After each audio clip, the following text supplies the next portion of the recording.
තෙරුවන් සරණයි හැම දිනාටම. අදත් අපේ සුපුරුදු සදහම් හමුව අප මේ පවත්වන්නේ විවහාර වශයෙන් අද 2020 වර්ෂයේ ජූලි මාසේ ඇසළ මාසේ පළවෙනිදා බ්‍රහස්පතින්දා බදත් දවසක්. ඉතින් වෙනදා වගේම අපේ සුපුරුදු කල්යාණ මිත්‍ර පිරිස අපේ සදහම් හමුවට එකතු වෙනවා. විශේෂයෙන් අන්තර්ජාලය ඔස්සේ ස්කයිප් මාධ්‍ය පාවිච්චි කරලයි අපි මේ සදහම් හමුව පවත්වන්නේ. ඉතින් වෙනද වගේම අපේ පූජනීය ස්වාමීන් වහන්සේලා, මෙහෙණින් වහන්සේලා වගේම අපේ අනිකුත් ගිහි කල්යාණ මිත්‍ර පිරිසත් සම්බන්ධ වී සිටිනවා. හැම දිනම අපි ඊටාම කරුණාවෙන් සහ විශේෂයෙන් කල්යාණ මිත්‍රත්වයෙන් අපි පිළිගනිමින් අපේ සදහම් හමුව ආරම්භ කරනවා. පළමුවෙන් අපි මේ උතුම් ශ්‍රී සද්ධර්මයේ අවබෝධ කරගෙන ලෝක සත්වයා කෙරෙහි අප්‍රමාණ කරුණාවෙන් මේ ධර්මයේ දේශනා කොට වදාළ තථාගත බුදු පියාණන් වහන්සේ බුද්ධ ගෞරවයෙන් සිහි කරගෙන නමස්කාර පාඨයේ තුන් වාරයක් කියලා වන්දනා කරමු. නමෝ තස්ස භගවතු අරහතෝ සම්මා සම්බුද්දස්ස. නමෝ තස්ස භගවතු අරහතෝ සම්මා සම්බුද්දස්ස. නමෝ තස්ස භගවතු අරහතෝ සම්මා සම්බුද්දස්ස. සාදු සාදු සාදු. තෙරුවන් සරණයි. අපි අපේ උතුම් කටයුත්ත අද දිනේ පවත්වන්නේ මේ ධම් සභාව ධම්ම මණ්ඩපයේ සදහම් හමුව. ඉතින් අපි මේ වන විට මාතෘකාවක් ඉදිරියෙන් තියාගෙන බුද්ධ දේශනාවක් ඉදිරියෙන් තියාගෙන මේ සදහම් හමුව පවත්වාගෙන යනවා. අපි බුද්ධ දේශනාව හැටියට මාතෘකා දේශනා හැටියට මාර්ගෝපදේශනය හැටියට තියාගෙන තියෙන්නේ මහා සතිපට්ඨාන දේශනාව. ඉතින් ඒ දේශනාව ආරම්භ කිරීමේදීම බුදු පියාණන් වහන්සේ ඒකායනෝ අයම් භික්ඛවේ මග්ගෝ සත්තානං විසුද්ධිය ආදී වශයෙන් මේ දේශනාව සූත්‍රයේ උද්දේශය පටන් ගන්න එහෙමයි. ධර්ම මාතෘකාව ඒකායනෝ මග්ගෝ කියලා පහසු මග කෙටි මග වශයෙන් අත් වශයෙන් මහා සතිපට්ඨාන දේශනාවේ නිවන සාක්ෂාත් කිරීමට අවශ්‍ය සියලු දේ සංක්ෂේපයෙන් ඇතැම් තැන්වල සවිස්තරව දේශනා කරලා තිබෙනවා. ඉතින් ඒක නිසා අපිට මේ දේශනාව වුණත් ප්‍රමාණවත් අපේ පරමාර්ථය ඉෂ්ට සිද්ධ කරගන්න. ඒක නිසායි අපි හුඟක් මහා සතිපට්ඨාන දේශනාව පදනම් කරගෙන මේ ආර්ය ප්‍රතිපදාව පැහැදිලි කරන්න, විස්තර කරන්න, සාකච්ඡා කරන්න උත්සාහ කරන්නේ. මේක ඇත්ත වශයෙන්ම කරුණු න්‍යායිකව ඉගෙනීමකට වඩා ප්‍රායෝගිකව පුහුණු කිරීමක් මහා සතිපට්ඨාන සූත්‍රයේ තියෙන. ඒකයි අනිත් පැත්තෙන් මෙහි වැදගත්කම. සමහර දේශනාවල තිබෙනවා මේ කරුණු න්‍යායිකව දේශනා කිරීමක් නැත්නම් න්‍යායිකව පැහැදිලි කිරීමක් පමණක් තියෙන සූත්‍ර තියෙන. කරුණු වශයෙන් 1 2 3 ආදී වශයෙන් කරුණු සඳහන් කිරීම, ඊළඟට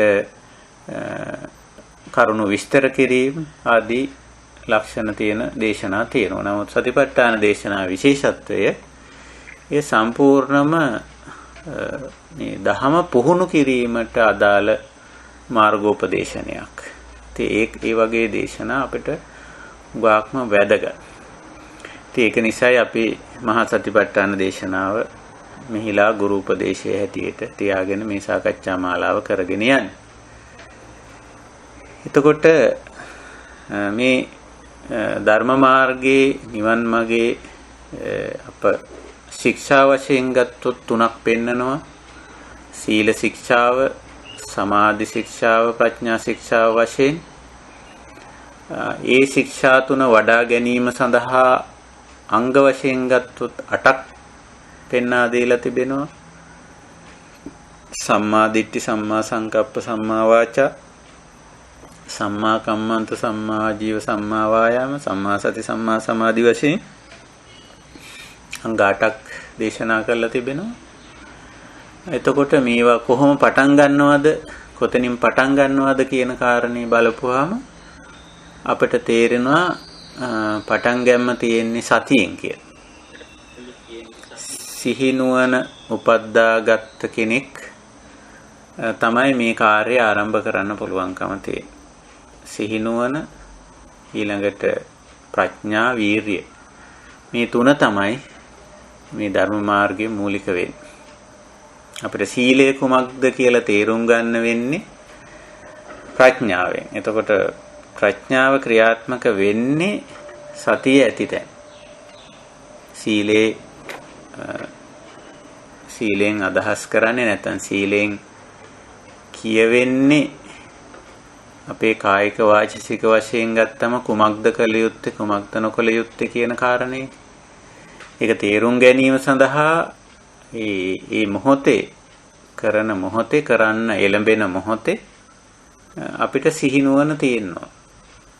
මම මේක කියනවද නැද්ද, කිව යුතුද නොකිය යුතුද. එතකොට තමයි මේ ඒක බොරුවක්, කේලමක්, පරුස වචනයක්, හිස් වචනයක්ද කියන එක ඒ කියන්න පෙර හා කියන මොහොතේ Taman දැනගන්නේ සතිය තියෙනවා නම් විතරයි. මේ සතිය නැත්තම් ඒක එහෙමම කියවිලා. එතකොට එතන සීලය කඩ වෙලා තියෙන්නේ.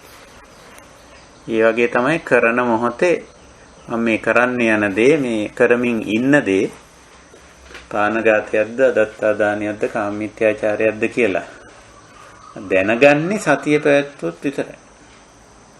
නැත්තම් ඒක සතිය පවත්වීමක් නැත්තම් ඒක පිළිබඳව අවදිමත් බවක් පුද්ගලයා තුල නැහැ.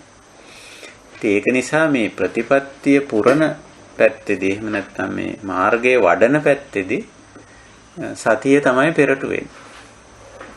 සිහි නුවණ. ඉතින් ඒක නිසා බුදුරජාණන් වහන්සේ මේ මාර්ග දේශනා කරද්දී මුලට සතිය, ඊළඟට ප්‍රඥාව, වීරිය වශයෙන් මේ ගුණාංග තුන, කුසලතා තුන තමයි ඉදිරියෙන් තියාගන්නේ. ඒ අනුව සතිපට්ඨාන දේශනාවේදීත් මුලටම සිහි නුවණ උපද්දා ගැනීම පෙරටු කරලා තමයි මේ මාර්ගය දේශනා කරන්නේ. ඉතින් සිහි නුවණ, වීරිය වඩන්නේ සරල සංසිද්ධිය ඇසුරේ. දැන් සරලම සංසිද්ධිය තමයි ආනාපානය. කරන දෙයක් නෙවෙයි, කෙරෙන දෙයක්. ඉතින් එතෙන්දී පුරුදු කරනවා අවදිමත් බවත්, විමසුම් නුවණත්, වීරියත්. ඊට පස්සේ ඉරියව්වේදී ඒක පුහුණු කරගන්නවා අපි ඉරියාපත වලදී. ඊළඟට එදිනෙදා තනිවම කරන වැඩවලදී මේ සිහිය, අවදිමත් බවත්, විමසුම් නුවණත්, ප්‍රඥාවන්ත බවත්, වීරියත් තියාගෙන කටයුතු කරන්නේ. මුලදී අපි ඕක එක්තරා කෘතිම ගතියකින් පටන් ගන්නෙ. කෘතිමයි. ආනාපාන සතිය කෘතිමයි. ඉරියාපත සතිය කෘතිමයි. සම්පජඤ්ඤ සතිය කෘතිමයි. ඒ කෘතිම වටපිටාවක ආරම්භ කරන අපි පුහුණු වෙන දේ ස්වභාවික ජීවිතයට අරන් එනවා. මේ සම්පජඤ්ඤ සතියේදී කරන්නේ ඒකයි. සාමාන්‍ය දිනදා ජීවිතේ අපි කරන වැඩ ඇතුළට මේ අර සිහිනුවන අරගෙන යනවා. තවත් විදිහකින් කිව්වොත් සාමාන්‍ය ජීවිතයේ වැඩ කටයුතු වලදී අපිට කරන්න වෙන්නේ මොකද්ද? අපි කරන්නේ මොනවද? කියන්නේ මොනවද? හිතන්නේ මොනවද? ඒ තුල සිහිනුවන පවත්වන්න අපි හුරු පුරුදු කරගන්න. එතකොටම අර සීලය වගේ කොටස් ඊටාම හොඳට සකස් කරන්න පුළුවන්. විශේෂයෙන් සීලය සකස් කරන්න හරි පහසුයි. එතකොට මේ සීලය කඩ වෙන්නේ නැත්නම් අපේ කායික දුස්චරිත සහ වචී දුස්චරිත සිද්ධ වෙන්නේ මේ ආනාපාන සතිය වඩන වෙලාවෙවත් ඉරියාපත සතිය වඩන වෙලාවෙවත් නෙවෙයි. සම්පජඤ්ඤ සතියෙත් ඒක අර කෘතිම අවස්ථාවේ නැහැ. සාමාන්‍ය ජීවිතයක් ගත කරන මොහොතේ තමයි ස්වභාවිකව ගතිතු කරන වෙලාවේ තමයි දිනදා ජීවිතය තුළ තමයි වාග් දුස්චරිත හෝ කාය දුස්චරිත සිද්ධ වෙන්නේ. එහෙනම් ඒ සාමාන්‍ය ජීවිතය තුළ සිහිනුවන පවත්වන්න පුළුවන් පුද්ගලයාට සිහිනුවන සහ වීරිය පවත්ව ගන්න පුළුවන් වුණ ගමම්ම සීලය සම්පූර්ණ කරන්න පුළුවන්. සම්පූර්ණ වෙනවා. එයා තමන් කරන කතා බහ සිහිනුවණින් කරන. එතකොට වචී දුස්චරිතය වෙන්නේ. තමන් කරන ක්‍රියාව සිහිනුවණින් යුක්තයි. එතන කාය දුස්චරිතය වෙන්නේ. ඉතින් ඉතිරි වෙනවා මනෝ දුස්චරිත කොටසක්. අවිද්‍යාව තණ්හා පැත්තට ඉතුරු වෙන ටික ඒකට තමයි විදර්ශනාව ගේන්නේ බුදුරජාණන් වහන්සේ. එතන ඉඳලා පටන් ගන්නවා විදර්ශනාව. කායානුපස්සනාවේ මුලටම විදර්ශනාව ගන්න ඒකයි. ඉතින් අපි ඒ කොටස් පහ කෙරුවා. ඉතින් රූප ධර්ම පිළිබඳ අර රූප ධර්ම කාය වචී දුස්චරිතයෙන්තර පරිහරණය කරන්න පුළුවන් වුණත් රූප ධර්ම පිළිබඳ අවිද්‍යාව තණ්හා ඉතුරු වෙනවා. ඒක මනෝ දුස්චරිතයටනේ වැටෙන්නේ. මානසික පැත්තෙන් ගත්තොත් අර විසුද්ධිය ඇති වෙලා නැහැ. දැන් කායික පැත්තෙන් විසුද්ධිය ගොඩනගන්න අපහසු නෑ. ඉක්මනින් කරන්න පුළුවන්. ඒක සීලෙන් ගොඩනගන්න පුළුවන්. කාය සුචරිතය, වචී සුචරිතය සීලෙන් නේ ගොඩනගන්නේ. නමුත් මනෝ සුචරිතය ගොඩනගන්න බෑ සීලෙන්. හිත පිරිසිදු කරන්න බෑ සීලෙන්. ඒක නිසායි ඒකට විපස්සනා මාර්ගය ඉදිරිපත් කළේ. ඉතින් අපි විපස්සනා පිළිබඳව දේශනා මාලාවක් කරලා තියෙනවා. එතකොට සතිපට්ඨාන දේශනාවේදී කායානුපස්සනාවේ මුලටම ගත්තේ රූප ධර්ම පිළිබඳව යථා ස්වභාවය ඇති කරන්න. අර කය ශරීරය කාය දුස්චරිතයකින් වචී දුස්චරිතයකින් තොරව පරිහරණය කෙරුවට කය පිළිබඳ තණ්හාමාන දිට්ඨි ඉතිරි වෙනවා. එතකොට පුද්ගලයා අර විසුද්ධියටපත් වෙලා නැහැ. සම්පූර්ණ පිරිසිදු නැහැ. කාය වචී පැත්තෙන් පිරිසිදුයි. නමුත් මනෝ පැත්තෙන්, මනස පැත්තෙන් අපිරිසිදුයි. ඒ නිසායි විදර්ශනාව ඉදිරිපත් කරන්නේ. ඉතින් කයේ යථා ස්වභාවය පෙන්නපුවාම කය පිළිබඳව තියෙන අර තණ්හා මාන දික්ටි අයින් වෙනවා. ඉතින් අපේ හිතේ තියෙන විඥානයේ තියෙන අවිද්‍යාව ඇතිතාක් වැරදි සිතුවිලි, අකුසල් සිතුවිලි තියෙන. ඒකයි කිව්වේ අවිජ්ජාපච්චය සංඛාරා කියලා. සංඛාර කිව්වේ මූලික වශයෙන්ම මේ තණ්හා මාන දික්ටි. අකුසල සංකල්පන, අකුසල සිතුවිලි. ඒවම තමයි වචී සංකාරයි කාය සංකාරයි බවට පත් වෙන්නේ. ඉතින් විදර්ශනාවෙන් කෙරෙන්නේ අන්නේ අවිද්‍යාව ඉවත් කිරීම. අවිද්‍යාව ඉවත් කරන්නේ කොහොමද? යම් දෙයක ඇත්ත తত্ত্বයේ යථා ස්වභාවය ප්‍රකට කිරීමෙන්, ප්‍රකට කර ගැනීම. විදර්ශනාවේදී කරන්නේ පවතින දේ යථා ස්වභාවය ප්‍රකට කිරීම. කායानुපස්සනාවේදී කරේ කයේ යථා ස්වභාවය ප්‍රකට කිරීම. රූප ධර්ම වල කය මූලික කරගත්ත රූප ධර්ම වල යථා ස්වභාවය ප්‍රකට කිරීම. එතකොට කය පිළිබඳ අර තණ්හා මාන දිට්ඨිය අයින් වෙනවා. චිත්ත විසුද්ධිය, කාංකා විතරණ විසුද්ධිය, දිට්ඨි විසුද්ධිය, ඥාන දර්ශන විසුද්ධිය ඇති වෙනවා. ඔය ඔක්කොම මානසික පැත්තේ කතා කාරණා. ඒ විසුද්ධිය ඇති වෙනවා. එතකොට දැන් කය පරිහරණය කරන්නේ මැරෙනකන් එහෙත් කය පිළිබඳව තණ්හා මාන දිට්ඨි නැහැ. ඒකට අපි කියන්නේ අනිශ්චිත කියලා. අනිශ්චිත වෙනවා කියලා. මේ අනිශ්චිත වෙන්නේ මනස අපේ විඥානය. විඥානයයි අනිශ්චිත වෙන්නේ.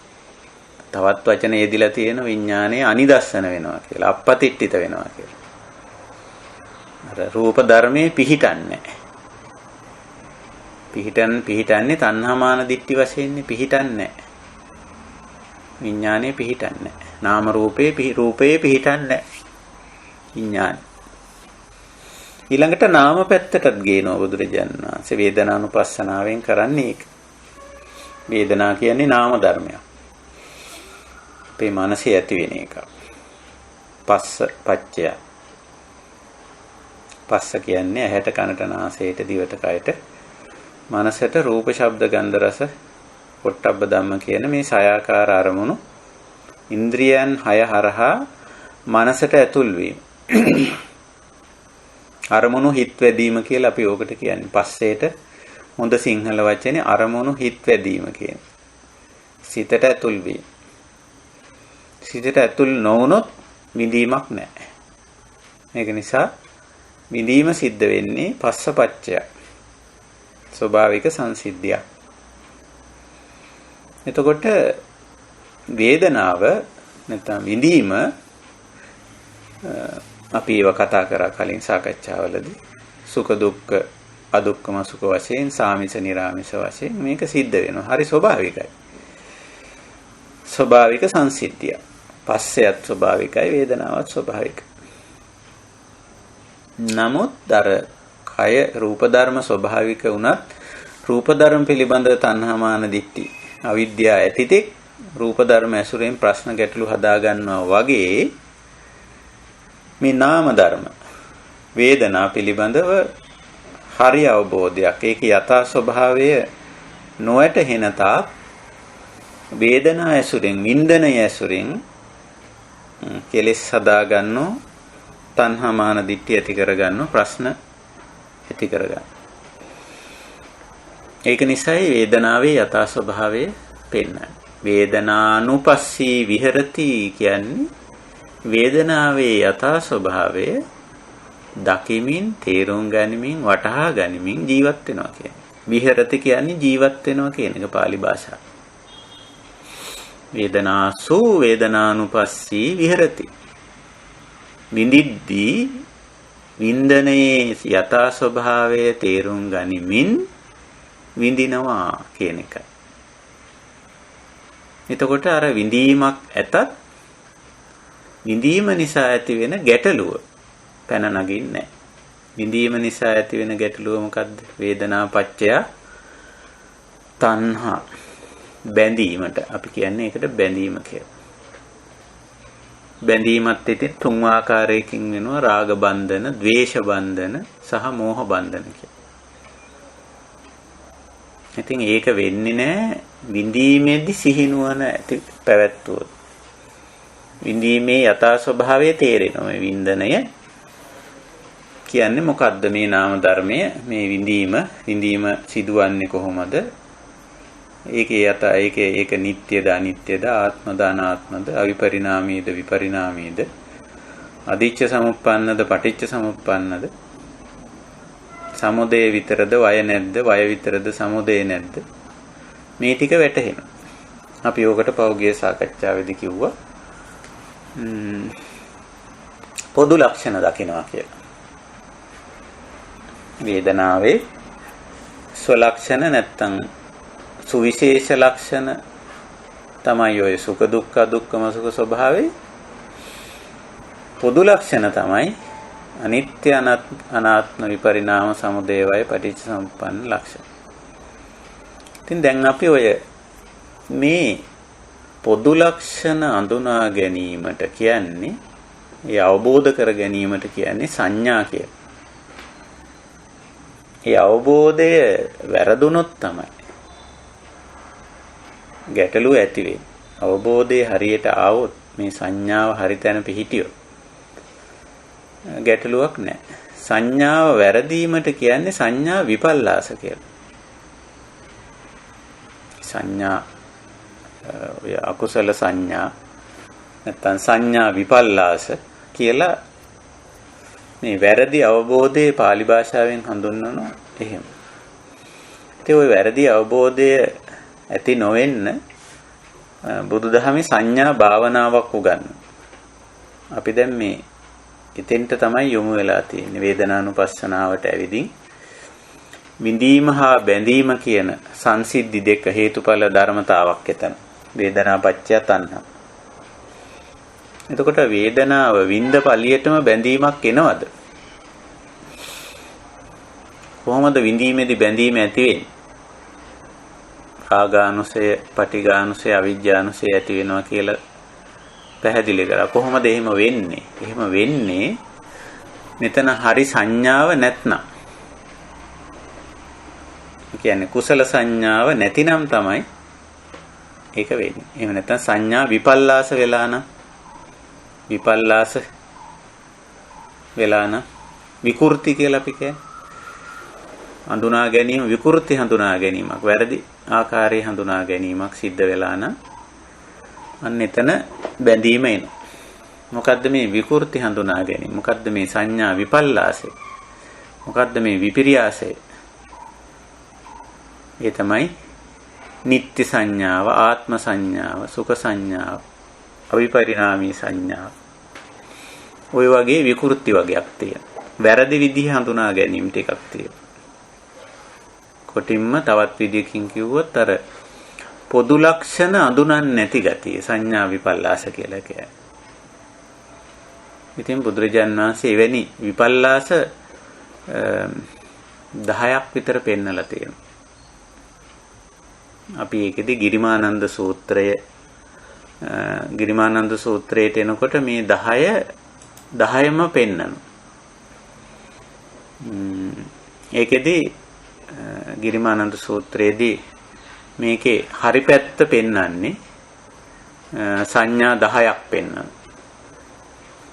අනිච්ච සංඥා, අනත්ත් සංඥා, අසුභ සංඥා, ආදීනව සංඥා, පහාන සංඥා, විරාග සංඥා, නිරෝධ සංඥා, සබ්බ ලෝකේ අනවිරත සංඥා, සබ්බ සංකාරේසු අනිච්චා සංඥා, අනපන සති වශයෙන්.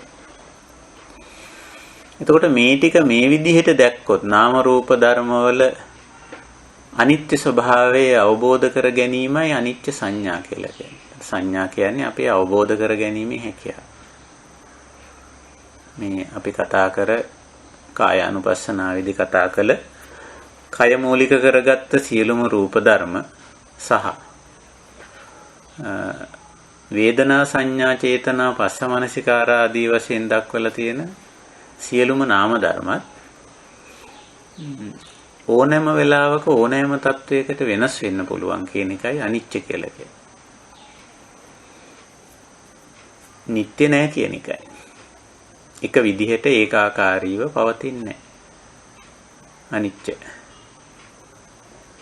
ඊළඟට මේ නාම රූප ධර්ම අපගේ මනාපයට අනුව අප කැමති වන පරිදි කැමති තාක් කාලයක් කැමති ආකාරයෙන් පවත්වාගත නොහැකි යන්නයි අනත්ත කියන්නේ. අනත්ත කියන්නේ. ඒ වගේම මේ නාම රූප ධර්ම වල දෙපැත්තක් තියෙනවා. සුභ සහ අසුභ කියලා. නැත්නම් අනුකූල සහ පටිකූල කියලා. සුචි සහ අසුචි කියලා. දෙපැත්තක් තියෙනවා. ඔය පාලි වචන අපි මේකට කියන්නේ. ඔය සුචි අසුචි නැත්නම් සුභ අසුභ නැත්නම් අනුකූල පටිකූල. මේ දෙකෙන් පෙන්වන්නේ අර මනාප වෙන පැත්තයි අමනාප වෙන පැත්තයි කියලා දෙකක් තියෙනවා. නාම ධර්ම වලත් රූප ධර්ම වලත්. දැන් රූප ධර්ම ගත්තොත් යම් කිසි දෙයක් අපි ආහාරයක් ගත්තොත් ආහාරය පිළියෙල කරලා රසවත්ව උණුසුමට තියෙන වෙලාව සුචි වෙලාව, සුබ වෙලාව, අනුකූල වෙලාව, අනුකූල අවස්ථාව. හැබැයි ඒක එහෙම ටික වෙලාවක් තියෙනකොට ඒකේ තියෙන අර උණුසුම් ගතිය නැති වෙලා යනවා. ඊළඟට ඒකේ තියෙන මේ ඒක අපි කියන පිලුණු වෙනවා කියලා. පැය 3-4ක් තිබ්බොත් දවසක් හමාරක් තිබ්බොත් ඊට පස්සේ ඒකේ තියෙන රසය වෙනස් වෙලා යනවා. සුවඳ නැති වෙලා සමහර විට දුර්ගන්ධයක් එන්න පුළුවන්. ඒකේ තියෙන ගුණය අපි ඒක තේජෝ ධාතුව කියනවා. ඒකත් වෙනස් වෙලා ඒක අගුණයක් කියලා අපි කියන්නේ. මේ ඇති වෙන්න පුළුවන්. එතනට එනකොට ඒකේ තියෙන්නේ අසුචියක් තියෙන්නේ, අසුබයක් තියෙන්නේ, පටිකූලයක් තියෙන්නේ. අනුකූල ගතියක් නැහැ. ওই බාහිර දෙයක් මම මේ මතක් කළේ. ඉතින් රූප කාය ගත්තත් එහෙමයි. රූප කාය සමහර විට නව යෞවන වයසේ, තරුණ වයසේ ගත්තම තියෙන්නේ සුබ සුචි අනුකූල ගතියට තියෙන්නේ. පෙනුම හොඳයි, ශක්තිය හොඳයි, ක්‍රියාකාරීත්වය හොඳට තියෙනවා, රෝගී බව අඩුයි, නිරෝගී. ඉතින් ඒ ওই ටිකට තමයි අපේ මනාපේ තියෙන්නේ, සුචිය තියෙන්නේ, සුබේ තියෙන්නේ, අනුකූලයේ තියෙන්නේ.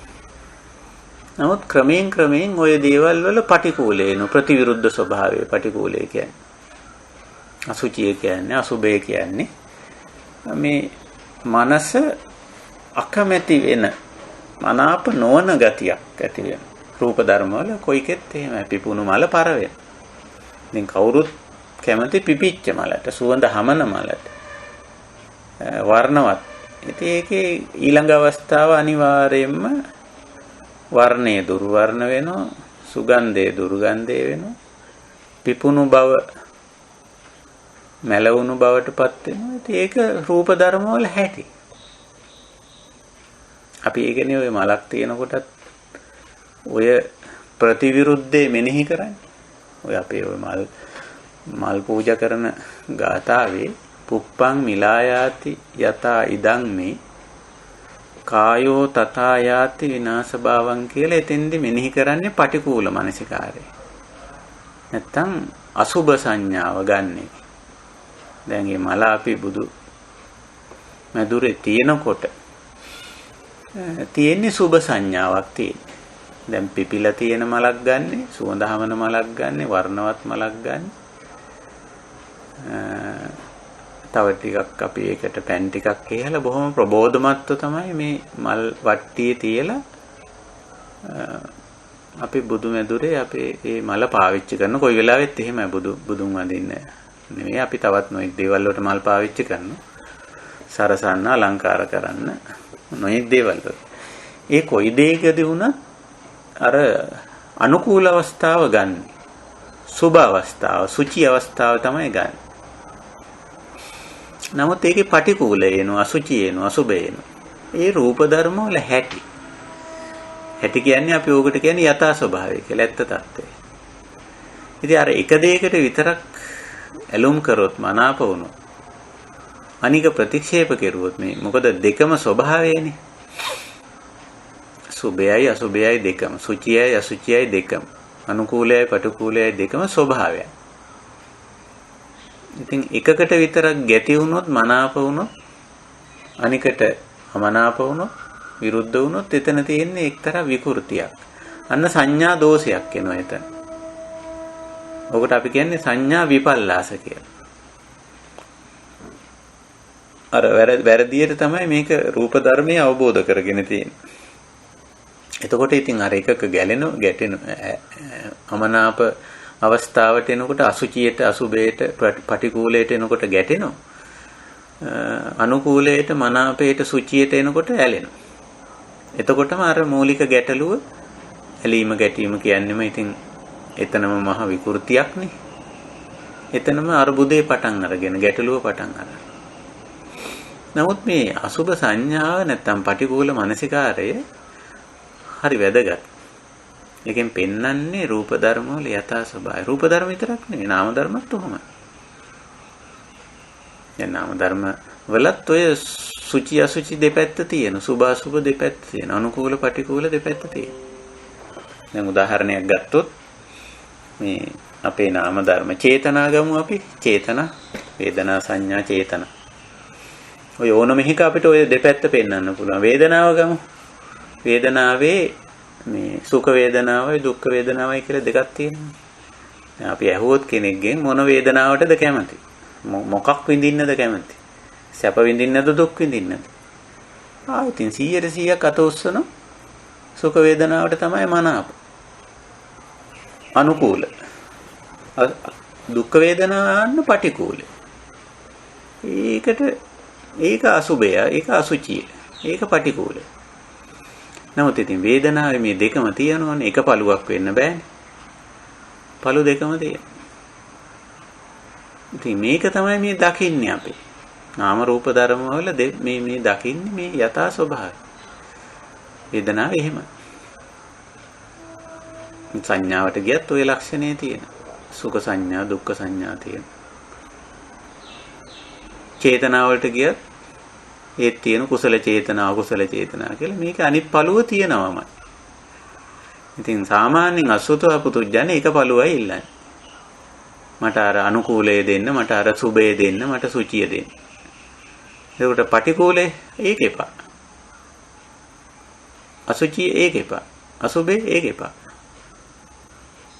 ඒ කියන්නේ අසුතව පුතුජනගේ තියෙන විකෘතිය. සංඥා විපල්ලාසය. ඉතින් ඔය විපල්ලාසයේ තියෙනකන් නාම රූප ධර්මات එක්ක හරියට ගනුදෙනු කරන්න බෑ. ඇලෙනවා ගැටෙනවාමයි. ඇලෙනවා ගැටෙනවා. ඒක නිසායි බුදුරජාණන් වහන්සේ මේ සංඥා අපිට දේශනා කරලා තියෙන්නේ. මේ දස සංඥාවම ඉතින් ওই විදිහට අනිච්ච සංඥා, අනත්ත් සංඥා, අසුභ සංඥා. ආදීනව ඒත් එහෙමයි. ආදීනව කියන්නේ අස්සාද කියන එකේ අනිත් පැත්ත. දැන් හැම නාම රූප ධර්ම වල තියෙන අස්සාද පැත්ත. අස්සාද කියන්නේ තර පිනවන ගතිය, ප්‍රයෝජනවත් ගතිය, ඵලදායී ගතිය. මේ භාවිත කළ හැකි මට්ටමේ පවතින ස්වභාවය. ඒකටයි අස්සාද කියන්නේ. වින්දනීය ගතිය, සුඛ වින්දනීය ගතිය නාම ධර්ම වලත් රූප ධර්ම වලත් තියෙනවා. අත්තිබික්කවේ රූපානං අස්සාදෝ. බුදුරජාණන් වහන්සේ ආස්වාදයේ පෙන්වන රූප ධර්ම වල බොහොම ලස්සනට විස්තර කරලා තියෙනවා. මෙන්න රූපේ ආස්වාදේ. ඊළඟට අත්තිබික්කවේ රූපානං ආදීනවෝ. මෙන්න රූප ධර්ම වල ආදීනව. ආදීනව කියන්නේ අර නිකම් පෙළෙන ගතිය, භාවිතයට ගත නොහැකි ස්වභාවය. ඒකේ තියෙන ඒක අර දුර්වල වෙලා, පරණ වෙලා, කැඩිලා බිඳලා යන ස්වභාවය. පරණ වෙන ගතිය. ඉතින් ඒ දෙකම රූප ධර්ම වලට වගේම නාම ධර්ම වලටත් පොදු ලක්ෂණ ඕවා. අපි වට කියන්නේ පොදු ලක්ෂණ කියලා. ඉතින් ඒව අඳුනා ගැනීම මේ සංඥා වලින් කෙරෙන්නේ. මේ සංඥා කියන්නේ කෙලින්ම විදර්ශනා, යථා ස්වභාවයේ තේරුම් ගැනීම. මේ දස සංඥාව අතිශයින් වැදගත්. අපි මේ පිළිබඳව දස සංඥාවම ඇතුළත් කරලා පොතක් ලියලා තියෙනවා. අපි ඒක අන්තර්ජාලයට එකතු කරමු. අපේ අනිත් ඇත්තන්ටත් කියව ගන්න. මම ඒක එකතු කරන්නම් මේ භාගත කරගෙන කියව ගත්ත හැටි දස සංඥා කියලා. ඉතින් ওই විදිහට මූලික සංඥා 4 ගත්තොත් දස සංඥාවෙන් අනිච්ච සංඥා, අනත්ත් සංඥා, අසුභ සංඥා, ආදීනව සංඥා. ඒ වයින් නිතරම අර දෙපැත්ත පෙන්වන්නේ. මේ දෙපැත්තක් තියෙනවා. දැන් අනිච්ච සංඥාවේදී නිච්ච සංඥාව අසුතව පුතුජන් ළඟ සාමාන්‍යයෙන් තියෙන නිච්ච සංඥාව. එයාට දකින්න බැරි එක තමයි බුදුහාමුදුරු පෙන්නන්නේ. අනිත් පළුව පෙන්නන්නේ නිතරම. ඉතින් ඕක බලන්න අනිත් පළුව මේ පළු දෙකම ගත්තොත් තමයි සත්‍ය වෙන්නේ. කියන්නේ යථා ස්වභාවය එන්නේ දෙකම ගත්තොත්. එකක් නේ ගන්නේ අසුතව පුතුජන්. අනික මනාපනය. අනික තියනවා කියලා පිළිගන්නවත් කැමති නැහැ. නමුත් දෙකම තියෙන බුදුරජාණන් වහන්සේ ඇත්ත පෙන්නනවා. මොන දෙකම තියෙනවා කියලා. සාමාන්‍යයෙන් ඔය ඇත්ත දකින්න අකමැතිනේ. යථා ස්වභාවය දකින්න හුඟක් අය අකමැති. ඉතින් දෙපැත්ත පෙන්නනවා. අසුතව පුතුජන මට්ටමේදී අපිට තියෙන නිච්ච සංඥා බුදුරජාණන් වහන්සේ අනිච්චයත් පෙන්නනවා. ඒකට අපිට අනිච්ච සංඥාවක් ඇති වෙනවා. ඊළඟට අසුතව පුතුජන මට්ටමේදී අත්ත් සංඥාව තියෙනවා. මමය මගේ මට ඕන හැටියට පුළුවන් කියන එකනේ අර්ථ සංඥා. නාම රූප ධර්ම මමය මගේ මට ඕන හැටියට පවත්වන්න පුළුවන්ය කියලා හිතා ගැනීම. ඒක අර්ථ සංඥා. බුදුරජාණන් වහන්සේ අනික් පැත්ත පෙන්වනවා. නේතම්මම නේසෝ හමස් මනමේසෝ අත්තා කියලා. එතකොට අපි පරිණත වෙනවා ටිකක්. අර එක පැත්තක් දකින්න කාලේ හරිම බොළඳ බාලයි අඥානයි. ඒක නිසා බුදුහාමුදුරේ මේ අවස්ථාව හඳුන්වන්නේ අසුතවා පුතුජන කියලා. බාලෝ කියලා. ඔය වගේ වචන පාවිච්චි කරලා තියෙන. එක පැත්තයි පේන්නේ. දෙපැත්ත පේන ගතියට ගේනවා. දෙපැත්ත පේනුනම හරි හොඳයි. මේකේ හැටි මෙහෙමයි මේ තව පැත්තකුත් තියෙනවානේ. කියලා ඒක පේන. අසුබ සංඥාවේදී කරන්නේත් ඒක අපිට තියෙන්නේ අසුතව පුතුජන මට්ටමේදී තියෙන්නේ සුබ සංඥා. අනිත් පැත්ත පළුවත් පෙන්වන බුදුරජාණන් වහන්සේ අසුබය. ආදීනව සංඥාවේදීත් එහෙමයි.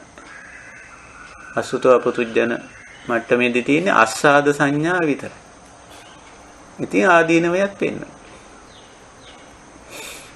ඔන්න ඔය ටික ඔය හතර අවබෝධ කරගත්තම සීක මට්ටමට එනවා එයාට පේනවා තමන්ගේ ළඟ දෝෂයක් තියෙනවා කියලා පේනවා. එතකම් මේ දෝෂය පෙනුන්නේ නැහැ. එතකම් පේන්නේ නැහැ.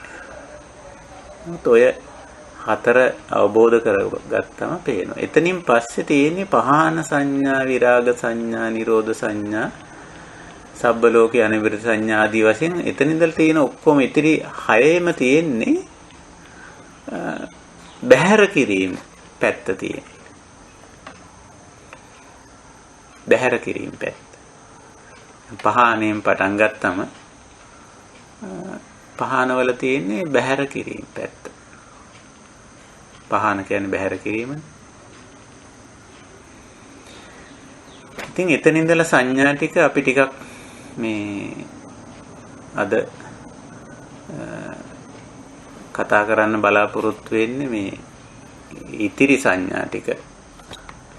පහන විරාග නිරෝධ ආදී සංඥා. ඒවා ටිකක් ගැඹුරුයි. අර පහන සංඥාව අපි මේ සංඥා එකින් එක ගිරිමානන්ද දේශනාවේ විස්තර කරලා තියෙන විදිහටම පැහැදිලි කිරීම අවශ්‍යයි කියලා මම හිතන්නේ නැහැ. මම නමුත් ඒ සරල වශයෙන් පැහැදිලි කරගෙන යන්නම්. මේ මුල් සංඥා හතර කතමාචානන්ද අනිච්ච සංඥා. බුදුහාමුදුරුවොත් ආනන්දහාමුදුරුවොත් අතර සාකච්ඡාවක ස්වරූපයෙන් තමයි මේක ඉදිරිපත් වෙලා තියෙන්නේ. සූත්‍රයේ සඳහන් වෙලා තියෙන්නේ. ඉතින් පළවෙනි අනිච්ච සංඥාව පැහැදිලි කරන්නේ මෙහිම. ඉදානන්ද බික්ඛු අරඤ්‍යගතෝ රුක්ඛමූලගතෝ ශුඤ්ඤාගාරගතෝ ඉතිපටි සංචික්කති. අරඤ්‍යගතෝ රුක්ඛමූලගතෝ ශුඤ්ඤාගාරගතෝ කියන්නේ සමහර අවස්ථාවල ආධුනික යෝගියට එහෙම කියනවා. මොකද සංසුන් වීමක් තැම්පත් වීමක් අවශ්‍යයි.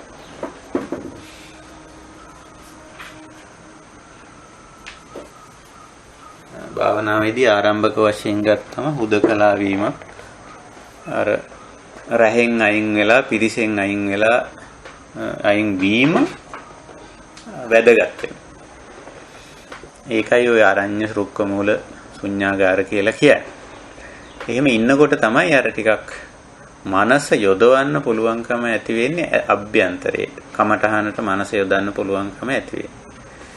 ඉතින් එතෙන්දි කමඨහනක් දෙනවා. අර අනිත්‍ය බලන්න දෙන්නේ මේ චක්කු මේ ආදී මේ රූප වේදනා සංඥා සංකාර විඥාන කියන පංචස්කන්ධය තමයි දෙන්නේ. රූපං අනිච්චං වේදනා අනිච්චා සංඥා අනිච්චා සංකාරා අනිච්චා විඥානං අනිච්ඡන්ති ඉති ඉමේසු පංචසු උපාදානස්කන්ධේසු අනිච්චානුපස්සී විහෙරති. අයං උච්චතානන්ද අනිච්ච සංඥා. එතකොට එතෙන්දී මුළු සමස්තයම දෙනු. ඔය පහ තමයි සමස්තය කියන්නේ. සබ්බං කියලා වචනයක් අපිට පාවිච්චි කරනවා නම් අපි පාවිච්චි කරනකොට එන්නේ සියල්ල කියලා. අපේ ඩික්ෂනරි එකේ නැත්නම් අපේ ශබ්දකෝෂයේ තියෙන සියල්ල කියන වචනේ ගත්තොත්, නිරපේක්ෂව ගත්තොත් සියල්ල කියන වචනේට අයිති වෙන්නේ ඔය පහ. ඔය පහෙන් කියන්නේ සියල්ල. රූප, වේදනා, සංඥා, සංකාර, විඥාන පංචස්කන්ධය. පංචස්කන්ධය දිහා බලන්න කියන මේක නිට්ටයද? මේක නිට්ටය නෑ. අනිත්‍යයි. ඕනම වෙලාවක ඕනෑම තත්යකට වෙනස් වෙන්න පුළුවන්. ඒක කියන්න බෑ කාටවත්. මේ රූප ධර්මයේ, මේ නාම ධර්මයේ ඔන්න ඊළඟට මෙහෙමයි වෙන්නේ කියලා කියන්න බෑ. එහෙම ඉතින් උපකල්පනය කිරීම කරනවා. ඉතින් ඊට සමාන සිදුවීම් සිද්ධ වෙලක් තියෙනවා. නමුත් ඒක කල්තියා කියන්න බෑ. ඒකයි ස්වභාවය. ඉතින් ওই විදිහට පංචස්කන්ධය තමයි එතෙන්දී කමඨහන කරගන්නේ. ඒ කියන්නේ සමස්තයම දෙනු. අනිත්‍ය බලන්න. ඉතින් අපිට පුළුවන් ඕක රූප කාය රූපස්කන්ධය අපි පරිහරණය කරන හැම වෙලාවකම ඔය කමඨහන වඩන්න පුළුවන්. මේක නිට්ටයද? මේක වෙනස් වෙන්නේ නැහැ. අපි මේක දිහා හොඳට දැන් සිහිය පවත්වන්න පුළුවන් නේ. ඉතින් සිහිය පවත්වන්න පුළුවන් කෙනාට පුළුවන් මේකේ අනිත්‍ය වඩන්න. අනිත්‍ය වඩනවා කියලා මේක නිට්ටයද කියලා නිකන් බලාගෙන ඉන්න එක. අනිච්චං කියන එක නෙමෙයි. අනිච්ච සංඥාව වඩනවා කියලා කියන්නේ. මේ රූපස්කන්ධය පිළිබඳ සතිමත් වෙනවා. අවදිමත් බවකින් ඉන්නවා. දැනුවත් බවකින් ඉන්නකොට මේක එකපාරට අපි බලාපොරොත්තු නොවන වෙනස්කම් ඇති වෙන එක සැරේට. මේ උදේ ඉඳලා තව මොහොතකින් ලෙඩ වෙලා. සමහරව කියන මේ දැන් උදේ හිටිය ඔන්න මැරිලා කියලාත් කියන. ඒක තමයි අනිච්චං කියන්නේ. මේ තිබුණු තත්ත්වය මේ මොහොතකින් වෙනස් වුණා. හැබැයි ඒ ඊළඟ අවස්ථාවේ පත් වෙන ස්වභාවය මේකයි කියලා කල්තියා කියන්න බෑ. ඒක කාටවත් කියන්න පුළුවන් කමක් නැහැ. බුදුරජාණන් වහන්සේටවත් එහෙම කියවීමේ හැකියාවක් නැහැ. සමහර විට එහෙම පුළුවන් කියලා නමුත් බුදුරජාණන් වහන්සේටවත් බෑ ඒක. බුදුරජාණන් වහන්සේ කියලා තියෙන්නේ මෙහෙම භව්‍යතාවයක් තියෙන පොසිබිලිටි එකක් තියෙනවා. අනිච්චං කියන්නේ භව්‍යතාවය. මේ පංචස්කන්ධය තනාම රූප ධර්ම ඕනෑම වෙලාවක ඕනෑම තත්යකට වෙනස් වෙන්න පුළුවන්. ඉතින් බුදුරජාණන් වහන්සේ අපිට දෙනවා මෙතෙන්දී සමස්තේම අතර දෙනවා. මොකද්ද සමස්තේ? රූපං වේදනා සංඥා සංකාරා විඥාන. පොඩ්ඩක් මේක දිහා බලන්න. මේක වෙනස් වෙන්නේ නැද්ද කියලා. ඉතින් අපි සතිමත් වුණොත්, අවදිමත්ව හිටියොත් මේක පිළිබඳව අපිට ප්‍රත්‍යක්ෂ වෙනවා මේක. අපි හැමෝටම තියෙන දෙයක් නෙමෙයි පංචස්කන්ධය. ඕනෑම වෙලාවක මේක වෙනස් වෙන්න පුළුවන්. වෙනස් වෙනවා කියලා. අපි නොහිතන වෙලාවක නොහිතන ආකාරයට නොහිතන තත්වයකට පත් වෙනවා. ඒකමනේ අචින්තිතම්පි භවති කියන්නේ. අචින්තිතම්පි භවති කියන්නේ අනිච්චං කියන එක. නොහිතන දේ වෙන්නේ. අනිත් පැත්තට කියන චින්තිතම්පි විනස්සති කියලා.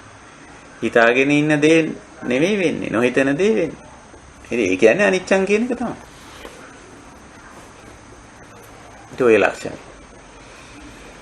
ඉතින් අපිට ඕක කමටහන වඩන්න පුළුවන්. අනිච්ච සංඥා වඩනවා කියන්නේ ඒකයි. ඕක නිකන් වචන මතුරන එක නෙමෙයි. අනිච්චං කියලා වචන මතුරන්නනේ අපි පුරුදු වෙලා තියෙන්නේ. ඒකෙන් මේ අනිච්ච සංඥා වැඩෙන්නේ නැහැ ඇත්තට. නිකන් වෙන ඒවා කල්පනා කර අනිච්චං කිය ඉන්නවනේ. එහෙම නෙමෙයි මේ ස්කන්ධ පහ අපි භාවිතා කරනවා. දැන් අපිට පංචස්කන්ධය ගැන හොඳ අවබෝධයක් තියෙනවා. ඕක දිහා ටිකක් සෝදිසියෙන් ඉන්නවා. ඉන්නකොට පේනවා මේකේ සිදුවෙන වෙනස. ඊළඟට දෙවෙනි කමඨහන දේශනා කරන්නේ මෙහිමයි. කතමාචානන්ද අනත්ත් සංඥා. අර විදියටම ඉදානන්ද බික්ඛු අරඤ්ඤගතෝ රුක්ක මූලගතෝ ශුඤ්ඤාකාරගතෝ ඉතිපටි සංචික්කති. මේ පටි සංචික්කති කියන්නේ මෙසේ නුවණින් විමසා බලනවා කියන එකයි. මෙතෙන්දි මොනවද දීලා තියෙන්නේ? චක්කු අනත්තා, රූප අනත්තා, සෝතං අනත්තා, සද්දා අනත්තා, ගානං අනත්තා, ගන්ධා අනත්තා, ජීවහා අනත්තා, රස අනත්තා, කාය අනත්තා, පොට්ටබ්බා අනත්තා, මනෝ අනත්තා, ධම්මා අනත්තාති. ඉති මේසු චසු අජ්ජත්තික බාහිරේසු ආයතනේසු අනත්තානුප. ආයතනය තමයි දීලා තියෙන්නේ. ඇතුළත පිටත වශයෙන් ඕක ක්‍රියාත්මක වෙනවා. එළියේ කැලලයි ඇතුළේ කැලලයි දෙක පූට්ටු වුණාම එකට වැඩ කරන්න පටන් ගන්නවා. ඇහැයි රූපයයි චක්කු විඥානයයි චක්කු සම්පස්සයයි ඔය ටික එකට වැඩ කරනවා නම් අපි ආයතනයක් කියලා කියනවා. ඉතින් එතන ඉඳලා මේ නිෂ්පාදන කාර්යය කරනවා ආයතනයෙන් වේදනා ඉඳලා ඔක්කොම නිෂ්පාදන. වේදනා ඉඳලා. නමුත් ඒකට මූලික වෙන ආයතනික ක්‍රියාකාරීත්වය තමයි ඉන්ද්‍රියයි අරමුණයි විඥානයයි පස්සයයි. එතනක් තියෙන්නේ නාම රූප. නාම රූප. ඉතින් ඕක ක්‍රියාත්මක වෙන වෙලාවේ ඩිංගක් සෝදිසියෙන් ඉන්න පුළුවන්. ඇහැ අනාත්මයි අනිත්‍යයි කිය ඉන්න එක නෙමෙයි. ඇහින් බලන වෙලාවේ ඇහැ කියන එක අපි පාවිච්චි කරන එක. ඇහැට පේනවා ඇහින් බලනවා කියලා දෙකක් කරනවානේ අපි. ඉතින් ඔය පේන වෙලාවෙ උනත් කමන්නේ බලන වෙලාවෙ උනත් කමන්නේ මේ ඇහැ ගැන සෝදිසියෙන් ඉන්නවා. ඇහැ ගැන සතිමත් වෙනවා කියලා අපි ඒකට කියන්නේ. ඇහැ ගැන සතිමත්ව ඉන්නකොට උකට අපිට වෙලාව ටිකක් ගත්තට කමන්නේ. චක්කු ආයතනය ගැන සෝදිසිමත් ඉන්නේ අපිට පේනවා මේ චක්කු ආයතනය Tamanට ඕන හැටියට හසුරවන්න බෑ. අනත්තා කිව්වේ ඒකනේ. ඉතින් අපිට අටුම ගානේ මට ඇහැ අරගෙන ඉන්න ඕනේ කියලා හිතමු එක දිගට. එහෙම බෑනේ ඇහි පිය ගැහෙනවනේ. බොහොම ඉක්මනින් අපි එක දිගට ඇහැ අරගෙනම ඉන්න බෑනේ. මේ ඇහි පිය ගහන්නේ අපි නෙමෙයි. කවුරුවත් හිතාමතා ඇහි පිය හෙලන්නේ නැහැ. ඒ ඇහැ පිය වෙනවා. ටික වෙලාවක් යනකොට ඒ ඇහි අවශ්‍යතාවය. ඊට පස්සේ ඇහැ ටික වෙලාවක් ගියාම කියනවා මේ ඇහැ පියා ගන්න ඕන මීට වැඩි වෙලාවක් පියා ගන්න ඕන දැන්. ඒ කියන්නේ ඇහැ රිදෙනවා, ඇහැ නිදිමතයි. තව ටික කාලයක් යනකොට ඇහි පේනීම වෙනස් වෙනවා. ළඟ පේනවා දුර පේන්නේ, දුර පේනවා ළඟ පේන්නේ. පැහැදිලිව පේනවා බොඳ වෙලා පේනවා. එක්ක වර්ණ පේනවා වර්ණාන්ද වෙනවා. දැන් බලන්නකෝ මේක අත්තනම් ඇහැ. එහෙනම් ඔය ටික නොවෙන්න පවත්ව ගන්න පුළුවන් වෙන්නේ බෑ. අපි කැමති ඔය ටික නොවෙනවනම්. එනමුත් ඒ රූප ධර්මයේ හැටි එහෙමයි. ඉතින් පෙනීමත් එහෙමයි. ඔය පෙනීම කියන එක ඇහැ තිබ්බ බලියටම පෙනීම වෙන්නේ නැහැ. ඔය එකතු වෙලා තමයි වෙන්නේ. ඉතින් ওই විදිහට බුදුරජාණන් වහන්සේ මේ ආයතන ක්‍රියාකාරීත්වය අපිට දෙනව කමඨහන කරලා මේ ඔබ හිතනවද මේක ඔබට ඕන හැටියට Tamanට ඕන හැටියට මේක පවත්වන්න පුළුවන් කියලා. ඉතින් අපි හොඳට විමසලා බලපුවාම පේනවා මේක බෑ කියලා. අනත්ත් සංඥාව ඔහොමයි උගන්න. ඊළඟට අසුභ සංඥාව ඒක අපි කලින් අර කායානුපස්සනාවේදී කරලා තියෙනවා දැනටම. කතමාචානන්ද අසුභ සංඥා ඉදානන්ද වික්කෝ ඉමමේව කායං උද්දම් පාදතල අදෝකේ සමත්තක තචපරියන්තම් පුරං නානප්පකාරස්ස අසුචිනෝ පච්ච වෙක්කති. අර පටික්කුල මානසිකාරයම තමයි. අසුභ කියන්නේත් ඒකම තමයි. කමඨහන් දෙකක් නෙවෙයි. අසුභ භාවනාව කිව්වත් පටික්කුල මානසිකාරය කිව්වත් එහෙමනේ. ඒකෙන් අදහස් කරන්නේ අර ප්‍රතිවිරුද්ධ ස්වභාවය දැකීම. ඉතින් ඒකෙදි කමඨහන කරලා දීලා තියෙන්නේ විශේෂයෙන් රූපකාය. ඉමමේව කායං. ඉතින් කායං කිව්වම කාය මූලික වශයෙන් අපේ රූපකාය ගන්නවා. නමුත් තවත් රූපකායන් අනන්ත තියෙනවා. ඒකයි මේ අනත්ත් සංඥා විදිහට කායා කියලා තියෙන්නේ. කායෝ අනත්තා නෙමෙයි කායා අනත්තා. බහුවචනෙන් කියන්නේ ඒක. එක කයක් නෙමෙයි තියෙන්නේ. අපිට රූපකායක් තිබුණාට තව නිත්‍යයටත් රූපකායවල් තියෙනවා. මේ ගස්වල ද්‍රව්‍ය භාණ්ඩ වස්තු වලටත් රූපකායවල් තියෙනවා. ඉතින් එතනින් ඒ වයින් තමන්ගේ කල්ලලා දීලා තියෙන ඉමමේව කායන් කියලා. ඉතින් ඕකේ යථා ස්වභාවය තේරුම් ගත්තා. මේකේ අසුබේ දැක්කම අනිත් ඒවායේ අසුබේ දකින්න එකත් අමාරු නෑ. ඒ විදිහට. එහෙමයි අසුබ සංඥාව. ආදීනව සංඥාව පැහැදිලි කරද්දී ඒත් ශරීරය සම්බන්ධ කරලා තමයි දීලා තියෙන්නේ. ආදීනව සංඥාව පැහැදිලි කරන්නේ ඉදානන්ද බික්ඛු අරඤ්‍යගතෝ අරුක්කමූලගතෝ ආදී වශයෙන් ඒකත් පෙන්නනවා. ඉති ඉමස්මින් කායේ බහු දුක්ඛෝකෝ අයං කායෝ බහු ආදීනව. මේ ශරීරයේ බොහෝ ආදීනව තියෙනවා. දැන් ශරීරයේ හුඟක් වෙලාවට අපි අස්සාද පැත්ත විතරයිනේ බලන්නේ. අස්සාද විතරයි. නමුත් මේකේ ආදීනව තියෙනවා. බහු ආදීනව බොහෝ ආදීනව තියෙනවා. විවිධ ආබාධා උප්පජ්ජಂತಿ. මුලින් දක්වන ආබාධ. සියයති ඉදම් මොනවද? යක්කු රෝගෝ, සෝත රෝගෝ, ගාන රෝගෝ, ජීවහා රෝගෝ, කාය රෝගෝ, සීස රෝගෝ ආදී වශයෙන් රෝගෝ කියලා කොටසක් දක්වගෙන යනවා. ඒවා ඉතින් අර උදාහරණ වශයෙන් කියන්නේ. ඕවයි තියෙන අර්ථය මොකක්ද කියලා බලන්න යනවට වැඩිය දැන් හැදෙන රෝග ටිකට හිත යොමු කරුවා නම් හරි. සමහරව ඉතින් කමටහන කිව්වම අරකින් කියන්නේ මොකක්ද කියලා ඒක අහන. නමුත් මෙතන රෝගෝ කියන වචනේ ගත්තනම් ඇති රෝග කියලා වර්ගයක් අපිට හැදෙන. වර්තමානයේ තමන්ගේ ජීවිතයේ තියෙන රෝග ටිකයි බලන්න ඕන. අපි අපමොටම රෝගයක් මොකක් හරි එකක් දෙකක් හරි තියෙනවනේ. ඉතින් නිත්‍ය වශයෙන් යන්නේක. සර්ව සම්පූර්ණ වශයෙන් නිට්ටාවට සුව කරන්න බැරි රෝගයක් දෙකක් කාටත් තියෙනවා. ඉතින් ඒකයි මෙතෙන්දි කමටහන කරගන්නේ. මේක තමයි ආදීන මේ ශරීරේ. ඒ අතර පැනලා එක එක රෝගත් හිටි ගමන් හැදෙනවා. මේ දවස්වල තියෙන කොරෝනා වගේ. ඒකටත් ඉතින් කොයි වෙලාවෙ මොන රෝග හැදෙයිද කියලා කියන්නත් බෑ. ඒක වළක්වන්නත් බෑ. හැදෙන්න આવොත් ඊට හේතුඵල ධර්මානුකූලව යෙදුනොත් ඒකේ හැටි එහෙම තමයි. ඕක තමයි ඔකේ ආදීන වේ. নানা ප්‍රකාර රෝග හැදෙන. ඉතින් ඒව සමුට්ඨාන ආබාධ හැටියට බුදුරජාණන් වහන්සේ පෙන්නන පිත්ත සමුට්ඨාන ආබාධ, රෙම්ම සමුට්ඨාන ආබාධ, වාත සමුට්ඨාන ආබාධ. සමුට්ඨාන විදිහටත් සමුට්ඨාන කියන්නේ මේ කවුරුවත් කරනවා නෙවෙයි. ඇතුළතින්ම මතුවලා එනවායි කියන එකයි. අපේ ශරීරේ. වාපිත්සෙම් පිටින් ගේනව නෙවෙයි. ඒවා මේකේ තියෙනවා.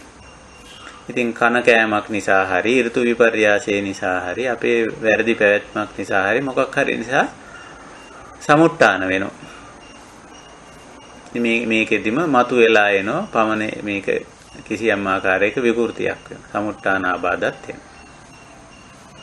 ඊට පස්සේ සන්නිපාතික ආබාධා කියලා පෙන්වනවා. සමහර දේවල් ශරීරේ එකතු වෙනවා. ඔය තෙල් එකතු වුණාම ඉතින් ලෙඩක්. ඒ වගේ සන්නිපාත කියන්නේ එකතු වෙනවටයි පාලි භාෂාවේ. රැස් වෙනවා, බොනු වෙනවා. අනවශ්‍ය දේවල් ශරීරේ එකතු වුණාම ඉතින් ලෙඩක්. ඒකයි. උතු පරිණාම වලිනුත් ආබාධ එනවා. බලන්න මේ ශරීරයට සිද්ධ වෙන දේවල්. ඍතු විපර්යාස වෙනකොටත් ශරීරයේ ආබාධ වෙනවා. ඊළඟට විෂම පරිහාරත් කරනවා සමහර මෝඩකම නිසා. විෂම පරිහාර, සම පරිහාරය තමයි ආර්ය ක්‍රමේ. විෂම පරිහාරය කරන. විෂම පරිහාරය කරන්නේ දැන් ආහාර ගත්තොත් ආහාර පමණ ඉක්මවා ගන්න. නුසුදුසු ඍතුවේ, නුසුදුසු කාලේ, නුසුදුසු යාමේ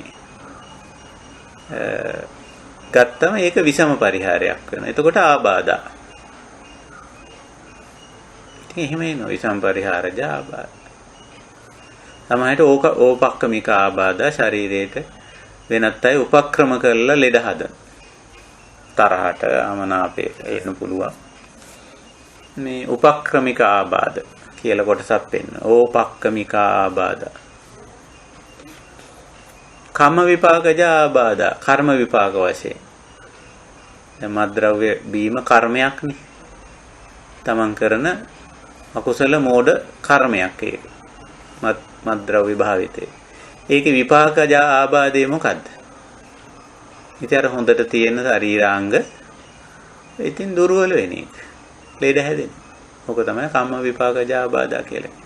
වර්තමාන කර්ම හුඟක්ම කියන්නේ අපි කතා කරන්නේ.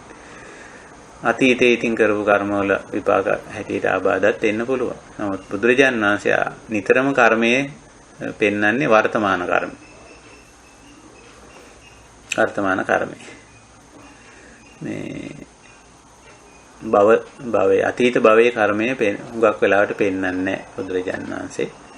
එහෙම ඒවා අපිට දේශනාවේ පේන්නෙම නැති තරම්, හමු වෙන්නෙම නැති තරම් පෙන්වන්නේ. බුදුරජාණන් වහන්සේ පෙන්වන්නෙම වර්තමාන කර්මය. නමුත් අපේ සමාජයේ තියෙන සිරිතක් අල්ලගන්නෙම අතීත කර්මය. වර්තමාන කර්මයේ දිහා බලන්නෙම නැහැ. ඔය බුදුහාමුදුරන්ගේ දේශනා විකෘති කරගත්ත ඊටාම බරපතල තැනක් ඔය කර්මය කියන්නේ. වර්තමාන කර්මයේ අපි බලන්නේ. ඒකයි තියෙන්නේ. ඔය නුඟක් ආබාධ තියෙන වර්තමාන කම්ම විපාකජ ආබාධ. ඉතින් වැරදි කර්ම. දැන් වැරදි ආහාරයක් ගන්නවා කියන්නේත් වැරදි කර්මයක් ඉතින්. පමණ ඉක්ම ආහාරයක් ගන්නවා කියන්නේත් වැරදි කර්මයක් ඉතින්. වැරදි ක්‍රියාවක් නේ. නුසුදුසු ආහාරයක් පානයක් ගන්නවා කියන්නේත් වැරදි කර්මයක් ඉතින්. කම්ම විපාකජ ආබාධ. එතකොට අර ශරීරයේ එක්තරා ආදීනවයක් මතුවලා එනවා. එහෙම තියෙනවා. සීතං උන්හං jigaccha pipasa උච්චාරෝ පස්සාවෝ පව ආදීනව හැටියට පෙන්වන බුදුරජාණන් වහන්සේ. ඒ කියන්නේ ශරීරයේ උෂ්ණත්වය සමහර වෙලාවට පහළ බහිනවා. සීතං කියන්නේ ඒකනේ. ඉතින් ඕක ඉතින් අපිට ඕන හැටියටම පවත්වා ගන්න බෑ ඉතින්. විවිධ හේතු නිසා පහළ බහිනවා. එතකොට ඉතින් අපහසුයි ආදීනවයක් ඉතින්. උන්හං සමහර වෙලාවට ශරීර උෂ්ණත්වය වැඩි වෙනවා. අපේ අනුදැනුමක් අපේ ආරාධනයකින් තොරව ඉතින් අමාරුයි. ඉතින් හරි අමාරුයි. ඉතින් ආදීනවයක් ඒක. සීතං උන්හං jigaccha කියන්නේ බඩගිනි. අතර මහා භූත ගෙවුනම ඉතින් අපිට දැනෙන්න පටන් ගන්න මේ ආමාශයේ කුස පැත්තෙන් ආදීනවයක් දැනෙනවා. jigaccha කිව්වේ බඩගිනි. පිපාසා කියන්නේ පිපාසය. ඒකත් ඉතින් ආදීනවයක්. උච්චාර පස්සාව කියන්නේ මුත්‍රා පහ කිරීමේ අවශ්‍යතාවය, මල පහ කිරීමේ අවශ්‍යතාවයනේ. ඒවත් ඉතින් අපේ අනුදැනුමක් නැහැ. ශරීරයේ මතුවලා එන්නා වූ එක්තරා ආදීනව අපහසුතාව. ওই විදිහට මේ ආදීනව කියන එක පෙන්නනවා. අපි බලන්නේ අස්සාදේමනේ ශරීරේ. අසුතවා පුදුජන මට්ටමේදී අපි මේ මට්ටමේ ඉන්න කාලේ අපි ශරීරයේ අස්සාදේමයි බලන්නේ. රූප ධර්ම වල රූප කාය වල අස්සාදේම බලන්නේ. ආදීනවේ බලන්න පුරුද්දක් ඇත්තේම නැහැ. හැබැයි මේ දෙපැත්ත දකින්න මිනිස්සයා තමයි දෙපැත්ත දකින්න තැනැත්ත තමයි ප්‍රඥාවන්තයා. හරි දේ දකින්න ඇත්ත දකින්න තැනැත්ත. ඒකයි බුදුරජාණන් වහන්සේ මේ ආදීනව සංඥාවක් පෙන්නන්නේ. ඔන්න ඔය විදිහට සංඥා විපල්ලාසය අසුතවා පුතුජන මට්ටමේදී නාම රූප ධර්ම පිළිබඳ තියෙන මේ සංඥා විපල්ලාසය නැත්නම් වැරදි වැටහීම වැරදි අවබෝධය බුදුරජාණන් වහන්සේ හරි තැනට ගේනවා අපිව. ඔන්න ඔහොම වෙනකොට තමයි මේ බෞද්ධ වෙන්නේ. අපි හිතන්නේ බෞද්ධ වෙන්නේ කොඩි දාගෙන ඉන්නකොට නේ, සුදු ඇඳුම් ඇඳගෙන ඉන්නකොට, මල් පූජා කරනකොට එහෙමයි බෞද්ධ කියලා. බෞද්ධ වෙන්නේ බුද්ධ වෙන්නේ මෙන්න මේ අවබෝධ ඥානය ලබනකොට. ඒ වයින් තමයි බෞද්ධ වෙන්නේ. අර එක පළුවක් එක පැත්තක් විතරක් දකින්නකම් කොච්චර කොඩි දාගෙන හිටියත්, කොච්චර පන්සල් ගියත්, කොච්චර මල් පූජා පැවැත්වුවත් අබෞද්ධයි. අබෞද්ධයි. ඒ කියන්නේ යථා ස්වභාවයේ දකින්නා තමයි බෞද්ධ කියන්නේ. බුද්ධ කියන්නේ අවබෝධය, යථාවබෝධය. යථාබෝධය. යථාබෝධය ලැබූ ගමන් බෞද්ධ වෙනවා. එහෙමනේ. ඊට කලින් එයා මොන ආගමේ මොන දර්ශනයේ මොකේ හිටියත් ප්‍රශ්නයක් නැහැ. දැන් අපේ සරියුත් හාමුදුරුවෝ බලන්න. උපතිස්ස කාලේ කවුද? බෞද්ධද? වෙනත් උපතිස්ස පරිබ්‍රාජකයෙක් කියලා නේ කියන්නේ. සංජය කියන පරිබ්‍රාජකගේ ශිෂ්‍යයෙක්. ඉතින් වෙනත් දෙයක් තමයි ඒ කාලේ බෞද්ධනේ. බෞද්ධ උනේ කොඩියක් දාගත්තද? උපතිස්ස සුදු ඇඳගත්තද? මල් පහන් පූජා කරුවද? නෑ. අස්සජී හාමුදුරුවෝ කිව්වා ඒ ධම්මා හේතුප්පබව තේසං හේතුන් තථාගතෝ ආ. හේතුඵල ධර්මතාවය කියලා දුන්නා. හේතුඵල ධර්මතාවයේ තේරුම් ගත්ත ගමන්ම බෞද්ධ වුණා. සුදු ඇඳගත්තෙත් නෑ, කොඩි දැම්මෙත් නෑ, මොකක්වත් නෑ. අපි හිතන්නේ බෞද්ධ වෙන්නේ සුදු ඇඳගත්තම කොඩි දැම්මම පූජාවල් කරනකොට. ඔහොම කියලානේ. නෑ. මේ සංඥා විපල්ලාසය අයින් වෙන්න ඕන. අයින් වුණාම තමයි බෞද්ධ වෙන්නේ. හරි සංඥාවට ආවා. ඉතින් ඔය කරන මොනවා කෙරුවත් බෞද්ධයි කියාගෙන කෙරුවත් ඔය කරන හැම එකේම තියෙන අබෞද්ධකම් තමයි. නාම රූප ධර්ම වල යථා ස්වභාවය වැටුණා. යථා භූත ඥානය ඇති තැනටයි බෞද්ධ කියන්නේ. අපි දැන් බෞද්ධ කියන පුරුදු වෙලා තියෙන්නේ ඕක නැති වෙන දේවල් කරන අයට. ඒකයි වැඩි. ඉතින් බලන්න ඔය සංඥා හතරෙන් ඔය සංඥා භාවනාවෙන් කරන්නේ බෞද්ධ වෙන එක. බුද්ධ වෙන එක. යථාවබෝධය ලබන එක. මොනවා ගැනද? නාම රූප ධර්මනේ උතන කියන්නේ. අනිත්‍ය සංඥාවට සමස්තේම දීලා තියෙන පංචස්කන්ධයේ එතන තියෙන නාම රූප ධර්ම. අනාත්ම සංඥාවේදී ආයතන 6 දීලා තියෙනවා. එතන තියෙන්නේ නාම රූප ධර්ම. අසුභ සංඥාවේදී රූප කාය දුන්නට එතනක් තියෙන ඉතින් නාම රූප ධර්මනේ. ආදීනව සංඥාවේදී මේ ඒත් එහෙමයි රූප කාය ඇසුරෙන් තමයි ඒක පැහැදිලි කරලා තියෙන්නේ. ඉතින් මේ නාම රූපමයි මේ අරන් තියෙන්නේ. නාම රූප ධර්ම වල යථා ස්වභාවය වෙන්නේ. ඔය සංඥා හතරේ. ඉතින් ඔතනින් පස්සේ එන සංඥා පහාන සංඥා විරාග සංඥා නිරෝධ සංඥා ඉවුව ගැන මම අද කතා කරන්න බලාපොරොත්තු වෙන්නේ. මොකද හේතුව පහාන කියන්නේ බැහැර කිරීම කියන එකයි. ඉවත් කිරීම, අයින් කිරීම, දුරු කිරීම කියන අර්ථයේ පහාන කියයි. එතකොට පහාන සංඥා කියන්නේ බැහැර කළ යුතු දේ, ඉවත් කළ යුතු දේ, අයින් කළ යුතු දේ, ප්‍රහාණය කළ යුතු දේ අවබෝධ කරගන්නවා කියන එක. පහාන සංඥා කියන්නේ. එතකොට ඒක අවබෝධ කරගන්න නම් මේ බැහැර කළ යුතු දේ, ඉවත් කළ යුතු දේ, අයින් කළ යුතු දේ, ප්‍රහාණය කළ යුතු දේ කොමක්ද? ඒ තියෙන්නේ කොහේද? ඒ බැහැර කරන්නේ කෙසේද? කියන ප්‍රශ්න වලට උත්තර හම්බ වෙනවා. එතකොට බැහැර කළ යුත්තේ කොමක්ද? මොකද්ද බැහැර කළ යුත්තේ? මේ පහාන කියන තැනට එනකොට අපි හොඳට තේරුම් ගන්න අවශ්‍යයි. බැහැර කළ දේවල් හැටියට බුදුදහමේ රූප ධර්ම පෙන්වන්නේ නැහැ. කිසිම රූප ධර්මයක් බැහැර කළ යුත්තක් හැටියට උගන්වන්නේ නැහැ. බැහැර කළ යුතු දේවල් තියෙන්නේ නාම ධර්මවල. නාම ධර්ම අපි දන්නවනේ කොටස් පහකින් ඉදිරිපත් කරානේ බුදු පියාණන් වහන්සේ. වේදනා, සංඥා, චේතනා, පස්ස, මනසිකාර. මේන් වේදනා පස්ස දෙක බැහැර කළ යුතු ධර්ම නෙවෙයි. ඒවයි බැහැර කරන්න දෙයක් නැහැ. මොකද දෙකම සුද්ධ ධර්ම. අසුද්ධ වෙන්නේ සංඥාවයි, චේතනාවයි, මනසිකාරයයි තුන තමයි. හැබැයි ඒවත් ප්‍රകൃතියෙන් අසුද්ධ නැහැ.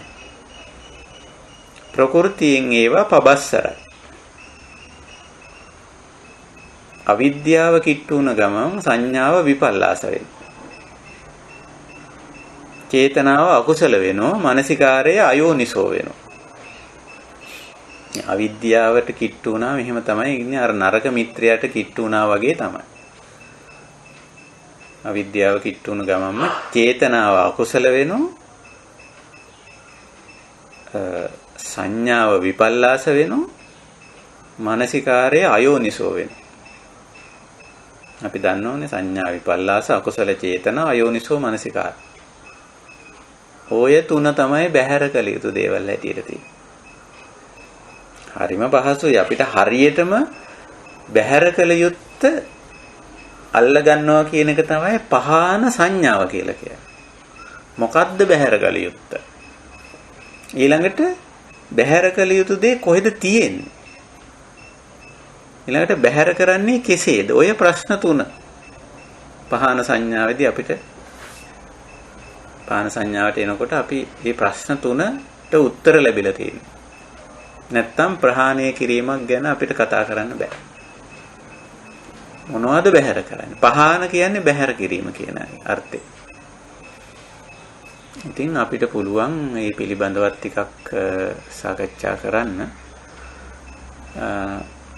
හැබැයි මේ පහන සංඥාව ගැන විතරක් මම ඩිංගක් පැහැදිලි කරන්නම්. නමුත් ප්‍රහාණය කිරීමේදී නම් ප්‍රහාණය කරන්න ඒ කෘත්‍යයේදී නම් අපිට චිත්තානුපස්සනාවට යන්න වෙනවා.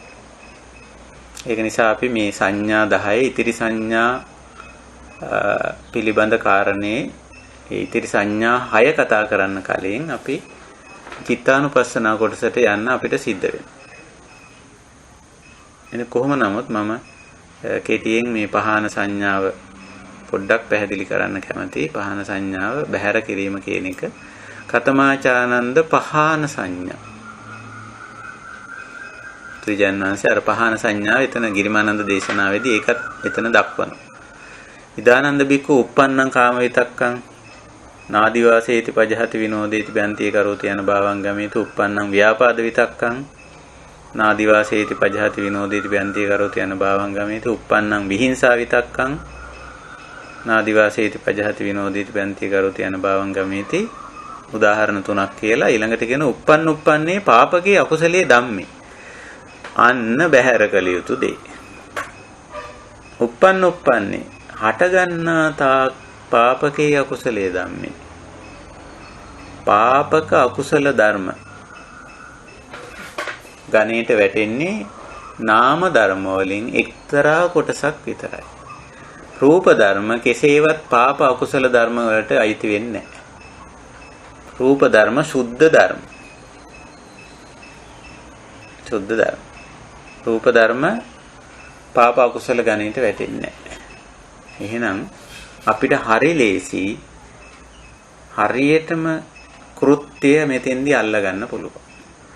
පහාන සංඥාවේ. uppන්නේ පාපකේ අකුසලයේ ධම්මේ. හට ගන්නා තාක් පාපී අකුසල ධර්ම තමයි. පාපී අකුසල ධර්ම ගණයට අයිති වෙන්නේ අර තුන විතරයි. මොනවාද? අකුසල සංඥා, අකුසල චේතනා, අයෝනිසෝ මනසිකාර. ඔය තුන තමයි බැහැර කරන්න තියෙන්නේ. දැන් මෙතන උදාහරණ වශයෙන් බුදුරජාණන් වහන්සේ විතක්කං කියන වචනේ පාවිච්චි කළා තියෙනවා. uppannam කාම විතක්කං. කාමය කියන්නේ ඔය කැමැත්තනේ. විශේෂයෙන් කාම කියලා අදහස් කරන්නේ පංච රූප, ශබ්ද, ගන්ධ, රස, පොට්ටබ්බ. ඒවා සුද්ධ ධර්ම.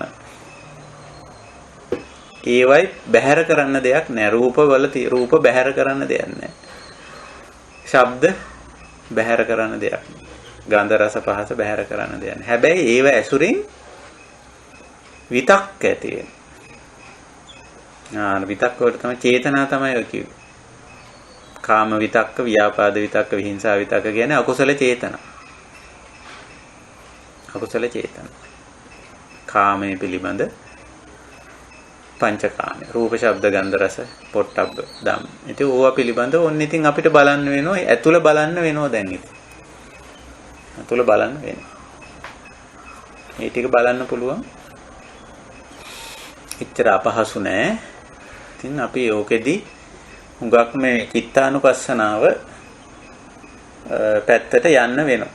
ඒක නිසා අපි ඔය සංඥා කොටස උතනින් විරාම කරලා පොඩ්ඩක් කොහොම තියලා ඔය වැඩේ කරන්න. ඔය සංඥා භාවනාවේ ඉදිරියට කියන ටිකක් ගැඹුරු දේවල් තියෙන්නේ. පහාන සංඥා, විරාග සංඥා, නිරෝධ සංඥා ටිකක් ගැඹුරු දේවල්. ඉතින් අපි ටිකක් ඊට කලින් චිත්තානුපස්සනාවට යොමු වෙන එක හොඳයි. අපි මේ සතිපට්ඨාන දේශනාව ගුරු උපදේශයේ හැටියට තියාගෙන අපි ඉදිරියට යන්නේ. ඒ නිසා චිත්තානුපස්සනාවට යොමු වෙන එක හොඳයි. ඒ අනුව අපි චිත්තානුපස්සනාවට මදක් යොමු වෙමු මහා සතිපට්ඨාන දේශනාවේ. ඉතින් අනුපස්සනා හැටියට ගත්තොත් තුන්වෙනි අනුපස්සනාව චිත්තානුපස්සනාව කියන්නේ. ටිකක් සංක්ෂිප්තව දක්වලා තියෙනවා. කතංච පන බික්කවේ බික්කෝ චිත්තේ චිත්තානුපස්සී විහෙරති. මොකද්ද ශ්‍රාවකෙනි මේ චිත්තානුපස්සී විහෙරණය කියලා කියන්නේ? චිත්තේ චිත්තානුපස්සී විහෙරති. මොකද්ද? සිතිවිලි තුලම චිත්තේ කියන්නේ සිතිවිලි අතරේ සිතිවිලි දකිමින් වාසය කිරීම. හිතන ගමන් හිතෙනකොට හිතෙද්දි හිතමින් එහෙමනේ. සිතිවිල්ලක් ඇති විට වර්තමාන මොහොතේ මොකද්ද තියෙන්නේ මොකද්ද කියලා දන්නේ අපිට කල් තියා කියන්න බෑනේ. ඊළඟ මොහොතේ ඇති වෙන සිතිවිල්ල මොකද්ද කියලා මොකක් හරි සිතිවිල්ලක් ඇති වෙනවා. රූප සංචේතනාවක් හරි ශබ්ද සංචේතනාවක් හරි ගන්ධ සංචේතනාවක් හරි චේතනා කියලා අපි කියන්නේ. රූපයක් දැකීම නිසා ශබ්දයක් ඇසීම නිසා ගන්ධ සුවඳක් රසයක් පහසක් විඳීම නිසා යමක් හිතට මතක් වීම නිසා තේරීම වැටහීම නිසා ඔන්න සිතිවිලි ඇති වෙනවා. චිත්ත චේතනා. චිත්තේට වචන ගණනාවක් බුදුදහමේ යෙදিলা තියෙනවා. චිත්ත කියන, චේතනා කියන, විතක්ක කියන. ඔය හැම වචනයකින්ම අදහස් කරන්නේ එකම දෙයක්. ඉතින් පශ්චාත් කාලීන ඔය විවරණ ග්‍රන්ථවල ඕවා වෙන වෙනත් ඒවා හැටියට කියන්න උත්සාහ කරලා තියෙන විශේෂයෙන් අභිධර්ම පිටක වගේ වට එනකොට ප්‍රකරණ ග්‍රන්ථ සප්ත ප්‍රකරණ වලට එනකොට ටිකක් ඕවා විස්තර කරන්න ගිහිල්ලා එක්තරා ආකාරයකට මුල් බුදු සමයේ නැති විකෘතීන් මතුවලා තියෙනවා. මුල් බුදු සමයේ ඊටාම සරලයි. ඊටාම ප්‍රායෝගිකයි. අල්ල ගන්න පුළුවන් විදිහට අතට දීලා තියෙනවා. පශ්චාත් කාලෙ වෙනකොට අටුවා සහ අභිධර්ම ප්‍රකරණ ග්‍රන්ථවලට එනකොට මේ සරලකම නැති වෙලා මහ සංකීර්ණත්වයක් අවුලක් ඇති වෙලා තියෙනවා. විශේෂයෙන් ওই චිත්තචෛතසික විග්‍රහ කරන්න ගිහිල්ලා අභිධර්මයේදී තමයි ඒ අවුල ඇති වෙලා තියෙන්නේ. ඔය ඉතින් කිව්වම අභිධර්මයේ ඔළුවේ තියාගෙන ඉන්න අය ටිකක් තරහ ගන්නවා. ඒක හොඳට ඉගෙන ගන්න උත්සාහ කරන්නේ නැහැ. ඒකට ටිකක් අමනාප වෙනවා. එහෙම නෙමෙයි. චිත්තය බුදුහාමුදුරුවෝ මේ චිත්තානුපස්සනාවේදී ධම්මපදයේ චිත්ත වර්ගයේදී හරිම සරලව අපිට තේරුම් ගන්න පුළුවන් විදිහට විග්‍රහ කරලා තියෙනවා. ඒක නාම ධර්මයක්. චිත්ත කියන්නේ, චේතනා කියන්නේ, විතක්ක කියන්නේ. ඉතින් ඕවා සංඛ්‍යාත්මකව දක්වන්න බෑ. සංඛ්‍යාත්මකව දක්වන්න පුළුවන්කම තියෙන රූප ධර්ම. නමුත් ඉතින් අභිධර්මයේදී මේවා සංඛ්‍යාත්මකව දක්වන්න උත්සාහ කරලා තියෙනවා. චෛතසික 52යි, චිත්ත 89යි. නේ? එහෙම නෙමෙයි. බුදුරජාණන් වහන්සේ මේ චිත්තානුපස්සනාවට ගිහිල්ලා අපි බලපුවාම ඊටාම ලස්සනට තමන්ගේ හිත ගැන සතිමත් වෙන්න අපිට කියන්නේ. කාගේවත් මේ අනුන්ගේ හිත බලනව නෙවෙයි. තමන්ගේ හිතන මම මොනවද මේ හිතන්නේ? මට මොනවද මේ හිතෙන්නේ දැන්? ඊයේ හිතපු එකවත් මේ හෙට නෙමෙයි මේ දැන් මොනවද හිතෙන්නේ? ඕක තමයි ඉස්සර වෙලාම කරන දේ. අර හුස්මට අපි හුස්ම බැලුවේ මුලදිම. ඔය දැන් වැටෙන හුස්ම දිහා ඔහෙ බලන් ඉන්න. එහෙමනේ අපි පුරුදු උනේ. මේ මේ සතිපට්ඨාන දේශනාවේ මුලදීම බුදුරජාණන් වහන්සේ අපි හොඳටම ලාබාල කාලේ අපිට අර පොඩි ළමයෙකුට පොඩි වැඩක් පවරන්න වගේ පුංචි කාලේ ඉතින් හුස්ම දීලා අපිට කිව්වා ඕක දිහා බලන් ඉන්න පුරුදු වෙන්න කියලා. දැන් අපිට චිත්තානුපස්සනා වගේ වේදනානුපස්සනා වගේ වට එනකොට ඊට වැඩි ටිකක් ලොකු එකක් දෙනවා. හැබැයි ඒ විදිහමයි. ඒ විදිහමයි. සිතවිලි දිහා බලන්න පුරුදු වෙන්න කියලා. චිත්තේ චිත්තානුපස්සී විහෙරති. සිතවිලි දිහා බලන්න පුරුදු වෙමු අපි. ඕක 아무තු දෙයක් නෑ. අපිට හිතෙනවා, අපි හිතනවා පොඩ්ඩක් හිතෙන දේ දිහා සතිමත් වෙනවා. අපි ඕකට කියන්නේ. සිතවිලි දිහා බලනවා කියන්නේ. ඉතින් ඕක පුරුදු වෙන එක අමාරු නෑ. ඕනනම් අර අරඤ්‍යගතව, රුක්ක මූලගතව, ශුඤ්ඤාගාරගතව කියන ටිකත් ඔතෙන්ට ඕනනම් අපිට කීටු කරගන්න පුළුවන්. නමුත් බුදුරජාණන් වහන්සේ චිත්තානුපස්සනාවේදී එහෙම කියලා නැහැ. ඉතින් චිත්තානුපස්සනාව වඩන අරණ්‍යයකට යන්නේ, ශුන්‍යාගාරයකට යන්නේ, රුක්ක මූලකට යන්නේ කියලා නැහැ. එහෙම කියලා නැහැ. ඉතින් ආධුනික යෝගියෙකුට ඕනනම් අපිටත් අපේ ගුරුවරු කියලා දීලා තියෙන ඕනනම් එහෙම හුදකලා විවේක තැනකට ගිහිල්ලා තනියම ඉඳන් බලන්න මම මොනවද මේ හිතන්නේ. මට මොනවද මේ හිතෙන්නේ කියලා. මුලින් අපි චිත්තානුපස්සනාවේදී පුරුදු වෙන්න ඕන අර ආනාපාන සතිය වගේම තමයි. ආනාපාන සතියේ රූප ධර්මයක් නේ. මෙතන නාම ධර්මයක්. අපි වේදනානුපස්සනාවේදීත් මේක පුරුදු වුණා. ඔහේ නිකන් සිතවිලි බලනවා. නිකන් එන ඕන එකක් ඉන්න අරිනෝ. මේක බලනවා. මට දැන් මෙහෙම හිතෙන ඕන එකක්. එන එක ඔහේ නැරලා නිකන් එන. ඕක පොර බදන්න යන්නේ මේක මේ නවත්තන්න ඕන. එහෙම නැහැ. මුලදි කරන්නේ සිතවිලි ගංගාව ගලන්න නැරලා ගඟේ පනින්න නැතුව ගඟ අයිනට වෙලා බලන්නේ. ඒක ඕක ටිකක් අමාරු යෝගියෙකුට. ඕක අමාරු. ගඟ ගලන දැක්කම ඉතින් ගඟේ ගලන ගැලීම ගලා යන ගතිය මම නිරීක්ෂණය කරගෙන ඉන්න ඕනේ කියන කාරණේ අමතක වෙලා ගඟේ පනින්න උත්සාහ කරා. මෙච්චර හොඳට ගලන ගඟ මම බැහැලා නා ගන්නවත් ඕනේ කියලා. බුදුහාමුදුරුවෝ අපිට කියන්නේ එහෙම නෙමෙයි. ගඟ අයිනට වෙලා ගඟ ගලන විදිහ බලන් ඉන්න කියලා. සිතවිලි ධාරාව ටික බලන් ඉන්නවා. පුරුදු වෙනවා. ඒක කිසියම් අභ්‍යාසයක්. ඔහොම බලන් ඉන්නකොට තමයි මේ චේතනා දිහානේ මේ බලන්නේ. අර නාම ධර්ම වලින් අර වේදනාව දිහා බැලුවා වගේ දැන් බලන්නේ චේතනා දිහා. චිත්තානුපස්සී විහෙරති. ඉතින් ඔහොම බලාගෙන ඉන්නකොට අර ආනාපානයේදී උස්ම දිහා බලාගෙන ඉන්නකොට ඒකේ එක එක දේවල් දැක්කනේ. දීගම් වා ඔන්න දිගේ එකක් වැටුණා. රස්සං වා කොට එකක් වැටුණා. එහෙම වුණානේ. ඒ වගේ දේවල් වුණා. ඒ වගේ චිත්තානුපස්සනාව වඩන යෝගියටත් මොන හරි පෙනේ. තමන්ගේ හිතට ඇති වෙන නොඑක් විදිහේ සිතිවිලි පෙනේ. දකින්න පුළුවන් වෙයි. ඉතින් ඒක කල්තියා කියන්න බෑ. චිත්තානුපස්සනාව වඩනකොට මොන වගේ සිතුවිලි දකින්න ලැබෙයිද? ඒක කල්තියා කියන්න බෑ. හේතුඵල ධර්මානුකූලවයි සිතුවිලි. චිත්තානුපස්සනාව වඩන යෝගියා අපි හිතමු පැත්තකට වෙලා නිශ්ශබ්ද වෙලා ඉඳගෙන මේක බලනවා කියලා. සිතුවිලි බලනවා කියලා. ඉතින් සමහර විට එයාට ඇහෙන දෙයක් නිසා සිතුවිල්ලක් එන්න පුළුවන්. ඒ වෙලාවෙ ඉතින් ඇහෙනවනේ. කන් ඇහෙනවනේ. එහෙම නැත්තම් පේන දෙයක් නිසා සිතුවිල්ලක් එන්න පුළුවන් ඒ වෙලාවේ. තනියම හුදකලා හිටියට යමක් පේනවා. එහෙම නැත්තම් ස්පර්ශයක් නිසා දැනෙන. එහෙම නැත්තම් මොකක් හරි මතක් වෙලා වැටහිලා තේරිලා සිතුවිල්ලක් එන්න පුළුවන්.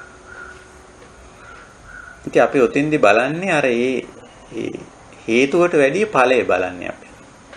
සිතවිල්ල දිහා බලන්න ඉස්සෙල්ලා පුරුදු කරන්න. ඒක ධර්මතාවයක් විදිහට දකින්න එහෙම හුරු වෙනවා. අර ආනාපානෙදිත් අපි එහෙමම දැක්කනේ හේතුඵලයක් විදිහට අපි දකින්නේ සිතවිල්ල. එහෙම. ඉතින් ඔහොම අපිට ඕක අභ්‍යාස කරන්න පුළුවන්, පුහුණු වෙන්න පුළුවන්. අපි අද ඉඳලා ටිකක් චිත්තානුපස්සනාව වඩන්න යමු. ඔහොම බලද්දී අර ආනාපානයේත් එක එක ගති ලක්ෂණ දැක්කනේ. ආනාපානයේට උරුම යම් යම් ලක්ෂණ. ඒ වගේ සිතිවිලි වල යම් යම් වෙනස්කම්, සුවිශේෂතා, ස්වලක්ෂණ, පොදු ලක්ෂණ දකින්න පුළුවන්.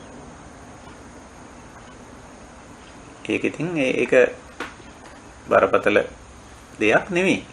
චිත්තානුපස්සනාව වඩන හිත දිහා බලන් ඉන්න මේ යෝගියාට, හිත දිහා බලන් ඉන්න කෙනාට ඉතින් නොඑක් සිතිවිලිත් පේනවා. එන සිතිවිලි ඔක්කොමත් පේනවා. ඒ සිතිවිලි වල ගුණාත්මක භාවයනොත් පේනවා. අර ආනාපානයේ දිග බව දැක්කා, කොට බව දැක්කා. ආනාපානයේ තියෙන සැහැල්ලු බව, බර බව, සංසිඳුණු බව, ඕලාරික බව ඕවා දැක්කනේ. ඉතින් සිතිවිලි දිහා බලාගෙන ඉන්න යෝගියාට මේක හේතුඵල ධර්මතාවයක්. මම කරනවායි මං කරනවායි කියලා ඇඟට ගන්න නැතුව ඕක දිහා නිකන් නිදහස්ව බලනවා. අනුන්ගේ එකක් බලනවා වගේ. බලාගෙන ඉන්නකොට සිතිවිලි වලත් යම් ගති ලක්ෂණ පෙනේ. එහෙම ගති ලක්ෂණ ටිකකුත් බුදුරජාණන් වහන්සේ මෙතෙන්දී නිකන් උදාහරණ වශයෙන් දක්වලා තියෙනවා. සමහර විට සරාගං වා චිත්තං, හිතේ රාග ගතියක්, සරාග ගතියක් එන්න පුළුවන්, වෙන්න පුළුවන්. මේ හේතුඵල ධර්මානුකූල වෙන්න පුළුවන්. ඉතින් කමක් නැහැ. ඒක දිහා බලන්න පුරුදු වෙන්න. ඒකට නිකන් ඒක නොවිය යුත්තක්. ඒක මං අයින් කරන්න ඕන. එහෙම යන්නේ නැහැ. එහෙම යන්නේ නැහැ. දකින්න මෙන්න රාග හිතක් ඇති වුණා Tamanට, මට. එතකොට ඒක සුවිශේෂ ලක්ෂණේනේ හිතේ, රාග හිත. එහෙම නැත්නම් විතරාගං වා චිත්තං, ඇලෙන ගතියක් නැහැ. අරමුණ පස්සේ පන්නන ගතියනේ රාග කියන්නේ. අරමුණ පස්සේ පන්නන්න නැති ගතියනේ විරාග කියන්නේ, විතරාග කියන්නේ. ඔය දෙකෙන් එකක් වෙන්න පුළුවන්. අරමුණ, ඒ කියන්නේ රූපේ පේනවා, රූපය ගැන ඇති වෙන සිතවිල්ල රාගී නෙමෙයි, විරාගී. සමහර විට රාගී. කමන්නේ ඔය දෙකම දකින්න. දෙකම කමක් නැහැ. එහෙම. ඉතින් ඔය දෙකම එන්න පුළුවන්. අර ආනාපානයේදී මේක ආවා වගේ, ආනාපානයේදී ආවනේ ස්වලක්ෂණක් දැක්කනේ, සුවිශේෂ ලක්ෂණක් දැක්කනේ. ඉතින් ඒ වගේ මේකෙදිත් ස්වලක්ෂණයි පොදු ලක්ෂණයි දෙකම දකින්න අපි පුරුදු වෙමු. චිත්තානුපස්සනාව. රාග ගතිය සරාගං කියන්නේ, විතරාගං කියන්නේ පොදු ලක්ෂණ නෙවෙයි, ස්වලක්ෂණ. ඒ මොහොතේ ඒ තැනත්තාට ඇති වෙන ස්වභාවය. විතරාග කියන්නේ තේම. තවදුරටත් බුදුරජාණන් වහන්සේ සදෝසං ද්වේෂ ගතිය, විත දෝසං ද්වේෂ ගතියක් නැති බව, සමෝහං මෝහණය වෙන ගතිය, විත මෝහං මෝහණය වෙන්නේ නැති ස්වභාවය, සංකිත්තං හැකිලුණු ගතිය, වික්කිත්තං විසුරුණු ගතිය, මහග්ගතං උසස් මට්ටමේ සමාධිමත්ව නිකන් තැම්පත්ව පවතින ගතිය, අමහග්ගතං එහෙම නැති ස්වභාවය. මේ කුසල් සිත් පැත්තට ටික ටික බණ භාවනා කරගෙන යන අවස්ථාවල ඒවා පෙන්නන්නේ. ඒ වගේ මේ විවිධ පැතිකඩයන් නැත්තම් හිතේ විවිධ ගති කියන්න පුළුවන්. අපි ඔතන තියෙන ස්වභාවික ගතිත් තියෙන, උපදවාගත්ත ගතිත් තියෙන. දැන් මහග්ගතං සෞත්තරං සමාහිතං විමුක්තං වගේ තත්වයන් අපි හිතේ උපදවා ගන්න ගති. ඒවා ස්වභාවික ගති නෙවෙයි. සරාගං වීතරාගං සදෝසං වීතදෝසං සමෝහං වීතමෝහං සංකිට්තං වික්කිට්තං අපි උපදවා ගන්නේව නෙවෙයි. ඒක ස්වභාවිකයි. ඉතින් අපිට ඕවා දකින්න පුළුවන් අපේ හිත තුළ. ඒකයි. ඕවා සමුදය ධම්මානුපස්සීවා චිත්තස්මින් විහෙරති වය ධම්මානුපස්සීවා චිත්තස්මින් විහෙරති. සමුදය වය ඕ ඇති වෙනෝ පවතිනෝ නැති වෙනෝ. දැන් රාගයේ සමුදය වෙනෝ. රාගයේ පවතිනෝ හිතේ. රාගයේ වය වෙනෝ. රාගසිත. සමුදය ධම්මානුපස්සී වය ධම්මානුපස්සී. දකින්න පුළුවන්. ඉතින් අන්තිමට යෝගිය අත්ති චිත්තන්ති වා පනස්ස සතිපච්චුපට්ඨිතා හෝති. මෙන්න මෙහිම සිත් කියලා දෙයක් ඇති වෙනවා නේද කියලා දකින්න. එහෙමයි ස්වභාවය.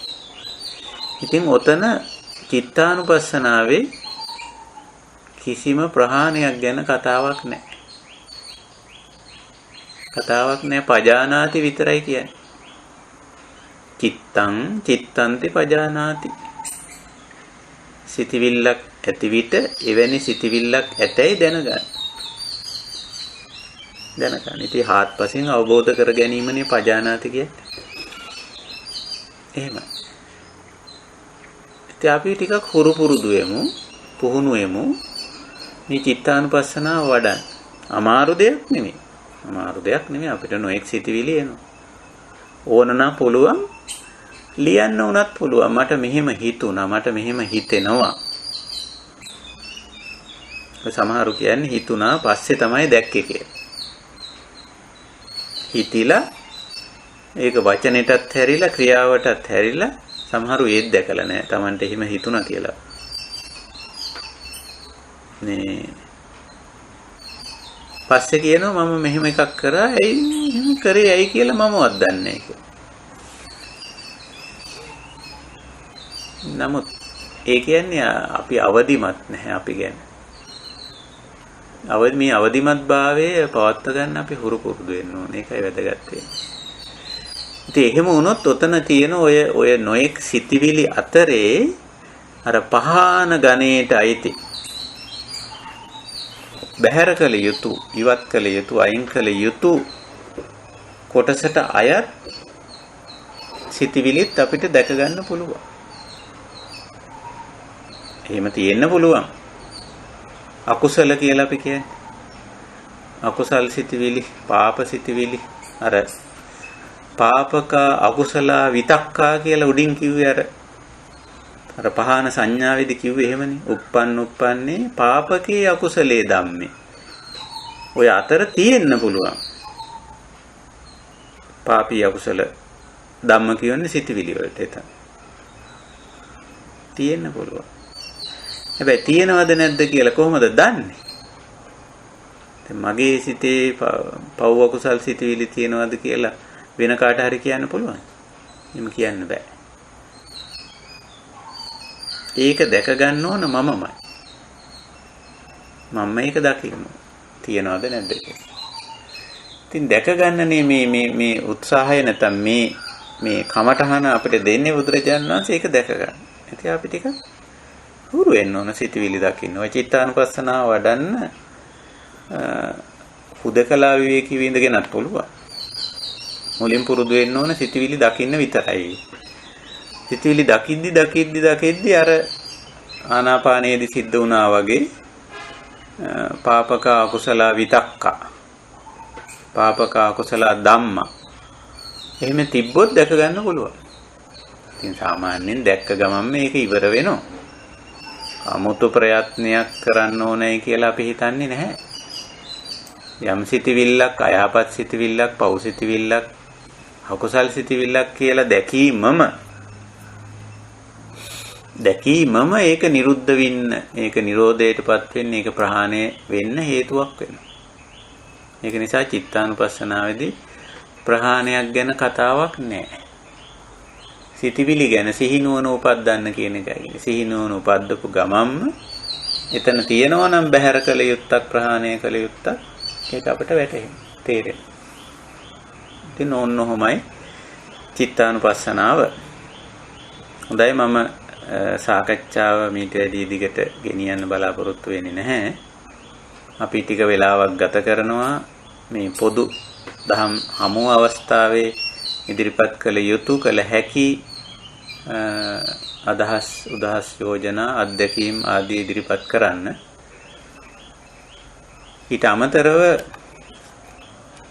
වෙනත් විදිහට, ඒ කියන්නේ වෙනත් අවස්ථාවලත් අපිට වෙලාව යොදාගෙන අපිට පුළුවන්කම තියෙනවා මේ පිළිබඳව යමක් කතා බහ කරන්න තියෙනවා නම් එහෙම කතා බහ කරන්න. ඉතින් මේ වෙලාවේ අපි අපිට ඉතුරු වෙලා තියෙන කාලය ප්‍රයෝජනෙට ගමු.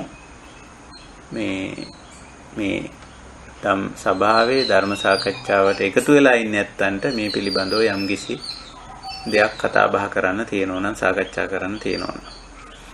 හොඳයි, මම මෙතෙන් සිට අවස්ථාව සලසනවා මෙහි සිටින අපේ ස්වාමීන් වහන්සේලා, මේ නින්නාන්සේලා ආදී අපේ කල්යාණ මිත්‍රයන්ට මේ පිළිබඳව යමක් එකතු කරන්න, අදහස් උදහස් ඉදිරිපත් කරන්න, සාකච්ඡාවට අවස්ථාව.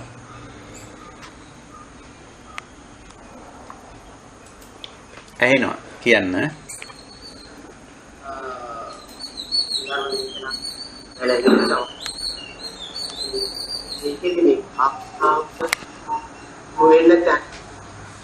පැහැදිලි මදි.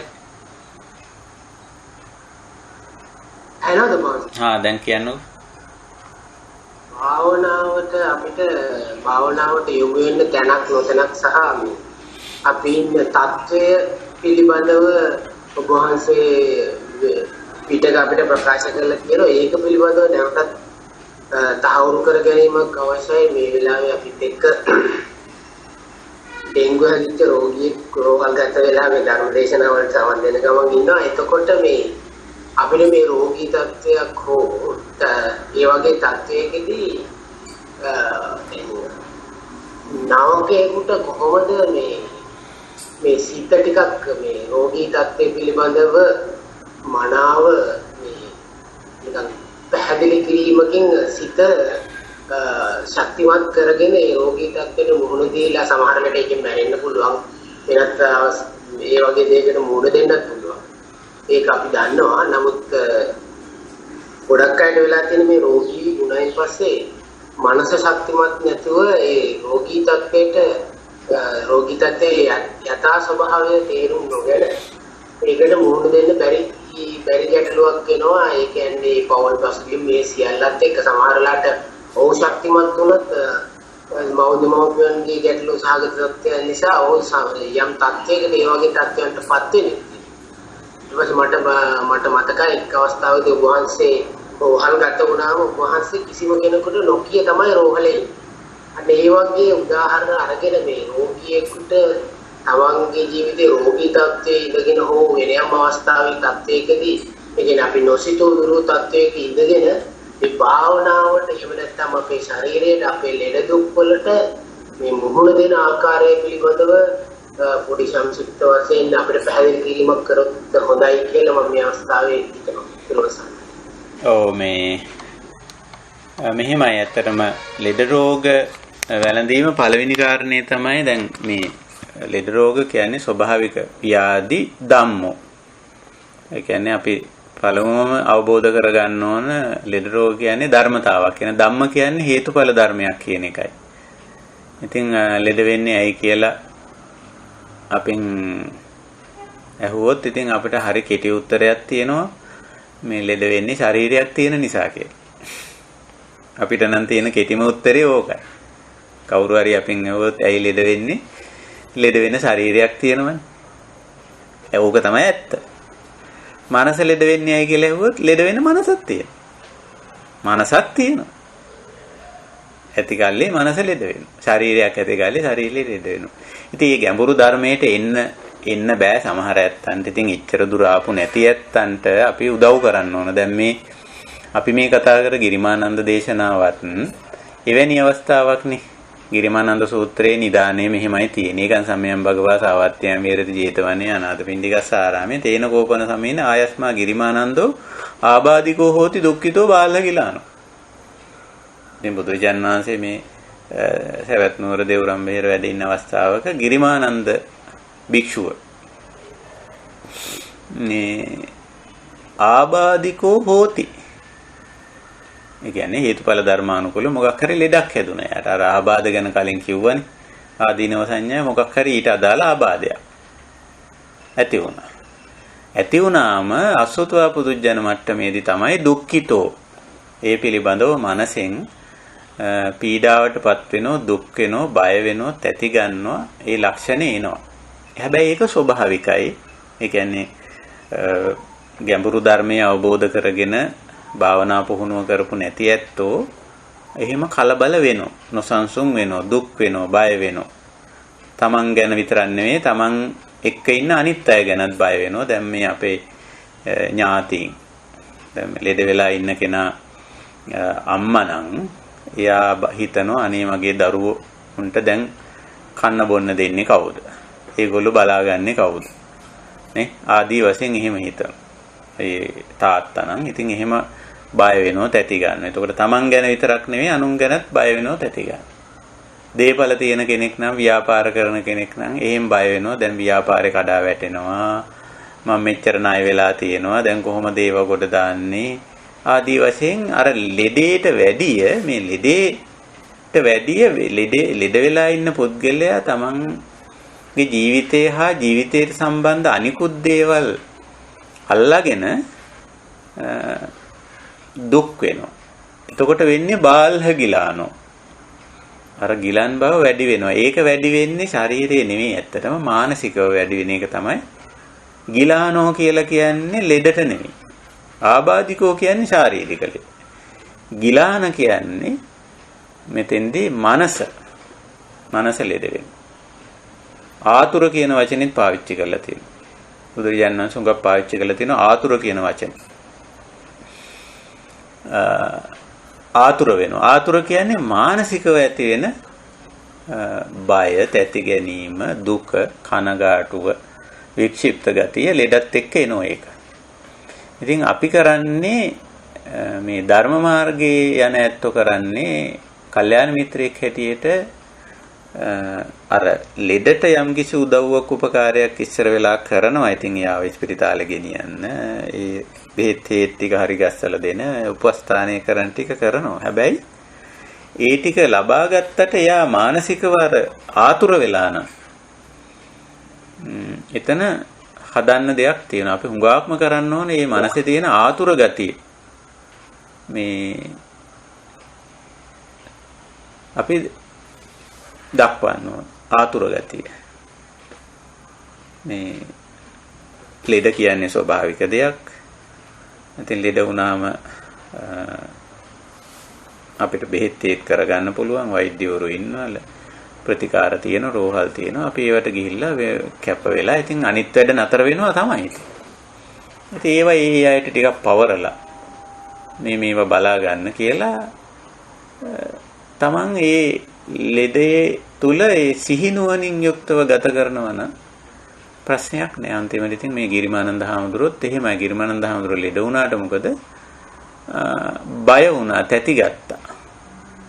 ඒකයි ආනන්ද හාමුදුරුවෝ ඇවිල්ලා බුදුහාමුදුරන්ට කිව්වේ මේ ආයස්මා බන්තේ ගිරිමානන්දෝ ආබාධිකෝ හෝති දුක්ඛිතෝ බාල්හ ගිලාන. මේ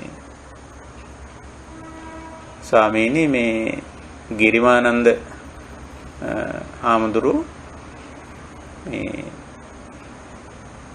ලෙඩ වෙලා විතරක් නෙවෙයි දැඩි ලෙස කම්පා වෙලා ඉන්නවා. හිතින් දුක් වෙන මට්ටමට වැටිලා. ඒක නිසා සාදු බන්තේ භගවා ගිරිමානන්ද තේන උපසංකම. අනේ ස්වාමීන් ඩිංගක් බලන්න ඉන්න කියලා කිව්වා. මේ හොඳටම බය වෙලා තැති අරගෙන ඉන්නේ කියලා. ඉතින් බුදුරජාණන් වහන්සේ එතෙන්දී මේ ආනන්ද හාමුදුරන්ට කිව්වා ඉතින් ආනන්ද ඔය ගිරිමානන්දට කියලා දෙන්න මේ දස සංඥාව. මේ අනිච්ච සංඥා අනාත්ම සංඥා ඔය 10 පෙන්නන්නේ එතෙන්දී. ගිරිමානන්දට ඔක කියලා දෙන්න. ඒ අවබෝධය නැතිකමින් ඔය බය වෙලා තියෙන්නේ තැති අරන් තියෙන්නේ. මේ රූපං අනිච්චං කියලා පටන් ගන්න බලන්න කොච්චර ලස්සනද කියලා. අපි හිතන්නේ මේ රූපකාය වෙනස් නොවී නෑ මේක වෙනස් වෙනවා. ලෙඩ වෙනවාමයි. ලෙඩ වෙනවාමයි. ඉතින් කරන්න දෙයක් නෑ. ඒ ස්වභාවය මෙතන තියෙනවා. ඉතින් ඕක සංසුන්ව තෝරලා දෙන්න ඕනේ. ඉස්සර වෙලා කරන්න ඕන ලෙඩෙකුට බන කියන එක නෙමෙයි. ඉස්සෙල්ලා කරන්න ඕන අප උපස්ථාන ටික කරලා රෝහල් ගත කරලා එයාගේ ටිකක් දැන් මනසට අර ආරක්ෂිත හැඟීමක් ඇති කරන්න ඕන. වහාම රෝහලට ගෙනිහිල්ලා හෝ වහාම අවශ්‍ය ප්‍රථමාධාරය දීලා සංසුන් කරලා තැම්පත් කරලා ඊට පස්සේ එයාගේ මනස සංසුන් වුණාම අන්න ගැඹුරු ධර්මයේ කියලා දෙන්න ඕන මේක මෙහිමයි ලෙඩ රෝග ස්වභාවිකයි ලෙඩ වෙනවා මිනිස්සු ලෙඩ නොවෙන්නේ කවුද ලෙඩ නොවෙච්ච කෙනෙක් කියන්න පුළුවන්ද අහවල් වෙලාවේ ලෙඩ වෙනවයි කියලා කල්තියා කියන්න පුළුවන්ද මොන ලෙඩේ හැදෙනවද කියලා කල්තියා කියන්න පුළුවන්ද සමහරට ලෙඩ නොවෙත් ඉන්න වෙලාවල් තියෙනවා දැන් මේ පැතිරිලා යන වෛරසය බලන්න සමහරුන්ට හැදෙන්නේ නැහැ ශරීරයේ තිබිලා සෙම පටල ගත්තම වෛරසය හමු වෙනවා ඒ වුණාට ලෙඩේ හැදෙන්නේ නැහැ යාට. හැදෙන්නේ නැහැ. එහෙමත් තියෙනවා. ඒක නිසා මේක නිත්‍ය නැහැ. ලෙඩ අනිවාර්යෙන් ලෙඩ වෙනවයි කියලා හෝ ලෙඩ නොවි ඉන්නවයි කියලා හෝ එහෙම එකක් නැහැ. ලෙඩ වෙන්න පුළුවන් ලෙඩ නොවෙන්න පුළුවන්. ඉතින් ඒව හරි සුහද සාකච්ඡා වලින් සංසුන්ව ඒවා කියලා දෙන්නවා. යෝගී මේ රෝගියෙකුට. ඒක යෝගියාගේ කල්යාණ මිත්‍රයාගේ වැඩක්. කියලා දීලා ඉතින් ගැඹුරු ධර්මතාවලටත් යොමු කරන්න ඕනේ. ඉතින් ලෙඩක් හැදුනම ප්‍රතිඵල තුනක් හම්බ වෙන්න පුළුවන්. එක්කෝ ලෙඩේ සනීප වෙනවා. ඒක එක ප්‍රතිඵලයක්. එහෙම නැත්නම් ලෙඩේ සනීප වෙන්නේ සදාකාලිකව මුළු ජීවිත කාලය පුරාම බෙහෙත් ගන්න වෙනවා. ඒ කියන්නේ එතන ඉඳලා ක්ලිනික් යන්න වෙනවා ෆයිල් එකක් වැටෙනවා. මරණකම් බෙහෙත් ගන්න ඒවා අපේ තියෙනවා. හුඟක් තියෙනවා දැන් ඒවා වයසට යනකොට. එහෙම නැත්නම් ලෙඩෙන් මැරෙනවා. ඔය තුන තමයි හම්බෙන ප්‍රතිඵල. එක්ක සනීප වෙනවා, එක්ක මැරෙනකන් ලෙඩේ තියාගෙන ඉන්න වෙනවා. එහෙම නැත්නම් ලෙඩෙන් මැරෙනවා අපි. ඒත් ඕකත් අපි තේරුම් අරගෙන හිටියොත් ප්‍රශ්නයක් නැහැ. ඔය තුනෙන් මොකක් හරි ප්‍රතිඵලයක් එන්න පුළුවන්. ඉතින් අපි නිතරම අර පළවෙනි ප්‍රතිඵලේ ඉලක්ක කරගෙන තමයි ලෙඩ වුණාම වැඩ කරන්නේ. මොකද්ද? නිරෝගී වෙන්න ඕනේ කියන අදහස. බුදුහාමුදුරුත් එහෙමයි කළේ. බුදුරජාණන් වහන්සේට ලෙඩ වුණාම වෛද්‍යවරයාට එන්න කියලා බෙහෙත් ගත්තනේ. ඉතින් ඒවා අපි කරන්න ඕන. එහෙමයි තියෙන්නේ. තමන්ගේ උනත් එහෙමයි, අනුන්ගේ උනත් එහෙමයි, කාගේ උනත් එහෙමයි. නමුත් රෝගී තත්වයන් පිළිබඳව ගැඹුරින් අපි මෙනෙහි කරන්න ඕන. ඔය ආදීනව සංඥාව රෝගීන් එක්ක කතා කරන්න හොඳ මාතෘකාව. ආදීනව සංඥාව. ආදීනව සංඥාවේ පෙන්වන්නේ ඉතිමස්මින් කායේ විවිධ ආබාධා උප්පජ්ජන්ති කියලා. අපි නිතරම ශරීරයේ ආස්වාදයේ ගැනනේ හිතන්නේ. ලෙඩ නොවි ඉන්න ඕන. ලෙඩ නොවි ඉන්න ඕන තමයි. ඉතින් ලෙඩ නොවි ඉන්න පුළුවන් නම් හොඳයි. ඒක නරකයි කියන්නේ බුදුරජාණන් වහන්සේත් ආරෝග්‍ය පරමාලාභා කිව්වනේ. ඉතින් ඒක හොඳයි. නමුත් අපි ඇත්තටම උන දෙන්න ඕනනේ. ඇත්තටම උන දෙන්න ඕන. ඉතින් ඒක එතෙන්ට හිත ශක්තිමත් කිරීම තමයි අපි රෝගියෙකුට කරන දෙවැනි සහ ශක්තිමත්ම උපස්ථානය වෙන්නේ. පළමු එක අර රෝහල්ගත කරලා වෛද්‍යවරුන්ට පෙන්නලා බෙහෙත් තරම් දීලා අවශ්‍ය උපස්ථානයක් කරන එක පළවෙනි කාර්යය. ඒක කවුරුත් වගේ කරනවනේ. අපි කල්යාණ මිත්‍රයෝ හැටියට අර දෙවෙනි උදව්ව කරන්න ඕන. ඊළඟට යාර ජීවිතේ මැනේජ් කරගන්න ඒ වෙලෙට පුරුදු කරන්න ඕන. දැන් ඔයාට තියෙන වැඩ මොනවද? කාටද ඒවා පවරන්න පුළුවන්? සුදුසු අයට ඒවා පවරන්න, ඒවා අඩාල වෙනවා නම් කියලා ලෙඩ වෙලා ඉන්න කාලය තුල වැඩ පවරලා ගිහිල්ලා සංසුන්ව ඉන්න. දැන් මම අර කිව්වේ මං රෝහල් ගත වෙලා සද්ද නැතුව හිටියා කියලා. එකම සේවක මහත්තයෙකුට මං කිව්වා මං ඉස්පිරිතාලේ ඉන්නේ හැබැයි කාටවත් කියන්න එපා කියලා. ඒගොල්ලන්ට කිව්වා ඔක්කොම තම තමන්ගේ වැඩ කටයුතු ටික කරගෙන යන්න. ඕගොල්ලෝගේ වැඩ කරන්න ඕගොල්ලෝ දන්නෝනේ මම නැත උනාට. ඉතින් ඔයිට වැඩිය මොකද්දනේ? සමහර විට ඒකෙන් මැරෙන්නත් පුළුවන්. ඉතින් දැන් මම මැරුණොත් මේ ලෝකේ අනිත් වැඩ කෙරීගෙන යන්නේ නැද්ද? මම නෑ කියලා. අනේ කිසිම ගැටලුවක් නෑ අනිත් අය ෂෝක් එකට ඒගොල්ලන්ගේ වැඩ එතෙන් ඉඳලා කරනවා. අපි නිකන් බොරුවට බය වෙනවා තැති ගන්නවා අපෝ මං නැති වුණොත් එහෙම මේවා මොකුත් කෙරෙන්න කන්නේ. ගෙදර කට්ටිය කනේ කන්නේ. ඈ අනිත් අය ජීවත් වෙන්නේ කන්නේ. නෑ කිසිම ගැටලුවක් නෑ. අයින් වෙලා බලන්න මේ ෂෝක් එකට අනිත් අයගේ වැඩ කරගෙන යනවා. ඉතින් ඒක නිසා බය වෙන්න දෙයක් නෑ. ලෙඩ වුණාම අවශ්‍ය තැනට ගිහිල්ලා රෝහලට ගිහිල්ලා පැත්තකට වෙලා රෝගියෙක් හැටියට හිතල මතල නිශ්ශබ්ද විඳගෙන ඒ කටයුතු ටික කරගන්න එක හැම අතින්ම හොඳයි. ඒකයි තියෙන්නේ. ඉතින් ඒක එතෙන්ට මනස සකස් කරගන්න අපි උදව් කරන්න ඕන රෝගියෙකු. ඒකයි අවශ්‍ය වෙන්නේ. ඉතින් රෝහල් ගත වෙලා හිටියත් භාවනාව කරන්න පුළුවන්. භාවනාව ඉතින් පොතෙන්දිත් පුළුවන්. ඉතින් ලෙඩ වෙලා ඉන්නකොටත් කරන්න භාවනාවක් තියෙනවා. ඒක නිසා.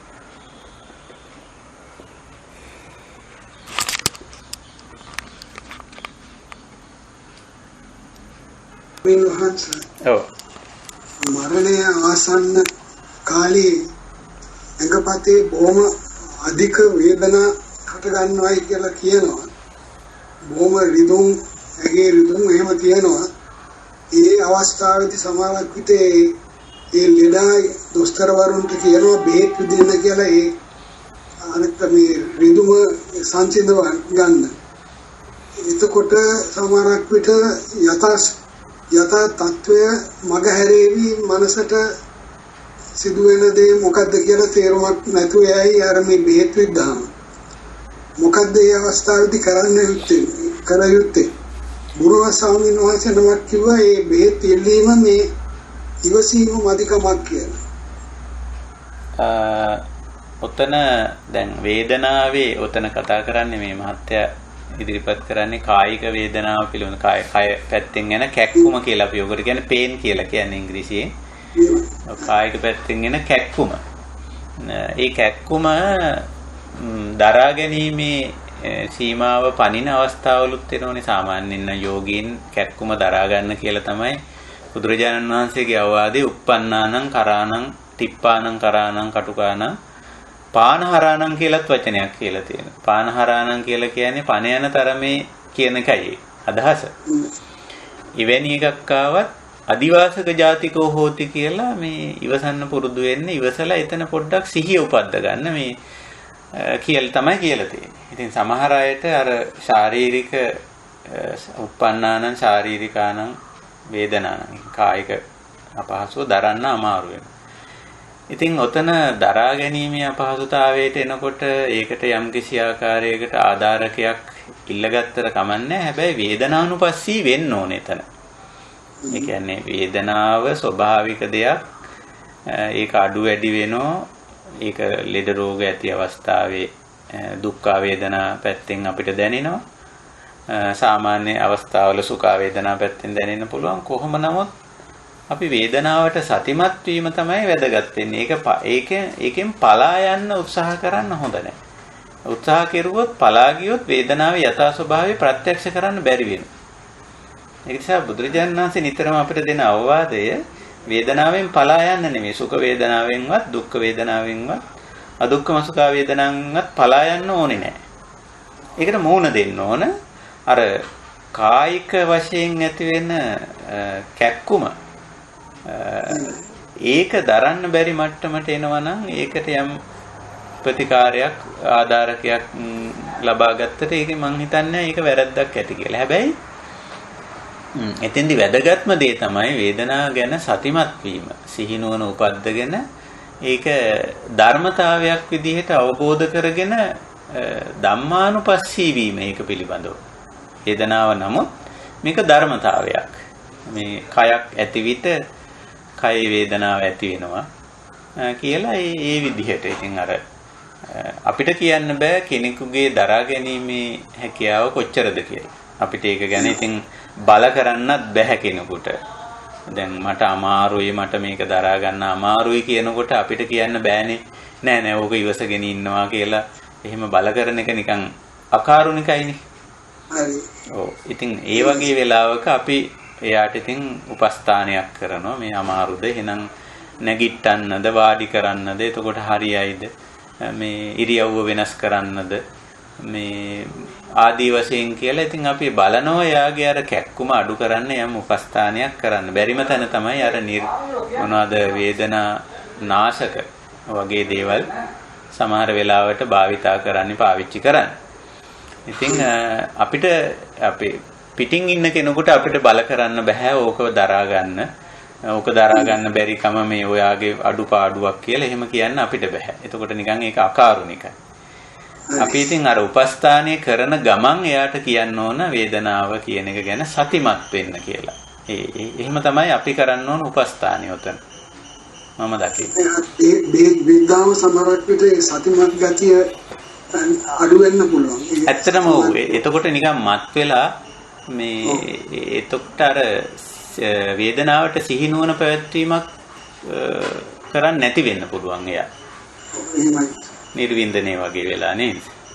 එහෙමයි සර්.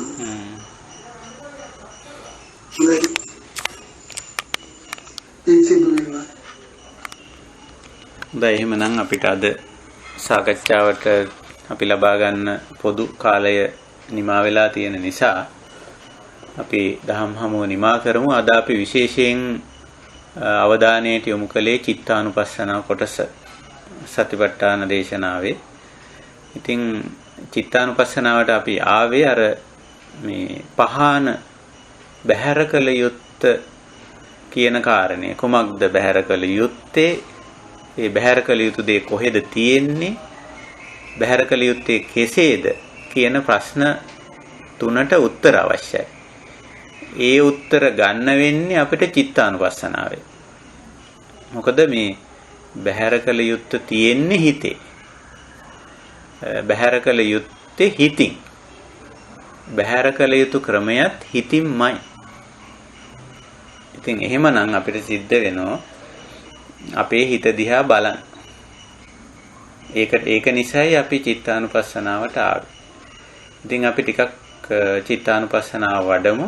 අද දවසේ හෙට දවසේ අපි හෙට සාකච්ඡාවට මුණ ගැහෙන්නේ නැහැ.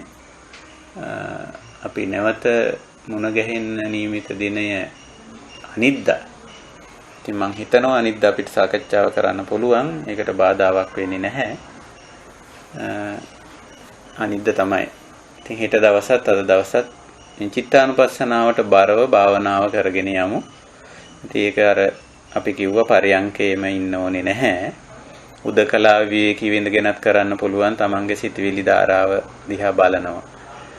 එදිනෙදා වැඩක යෙදෙන ගමනොත් චුට්ටක් බලන්න පුළුවන්.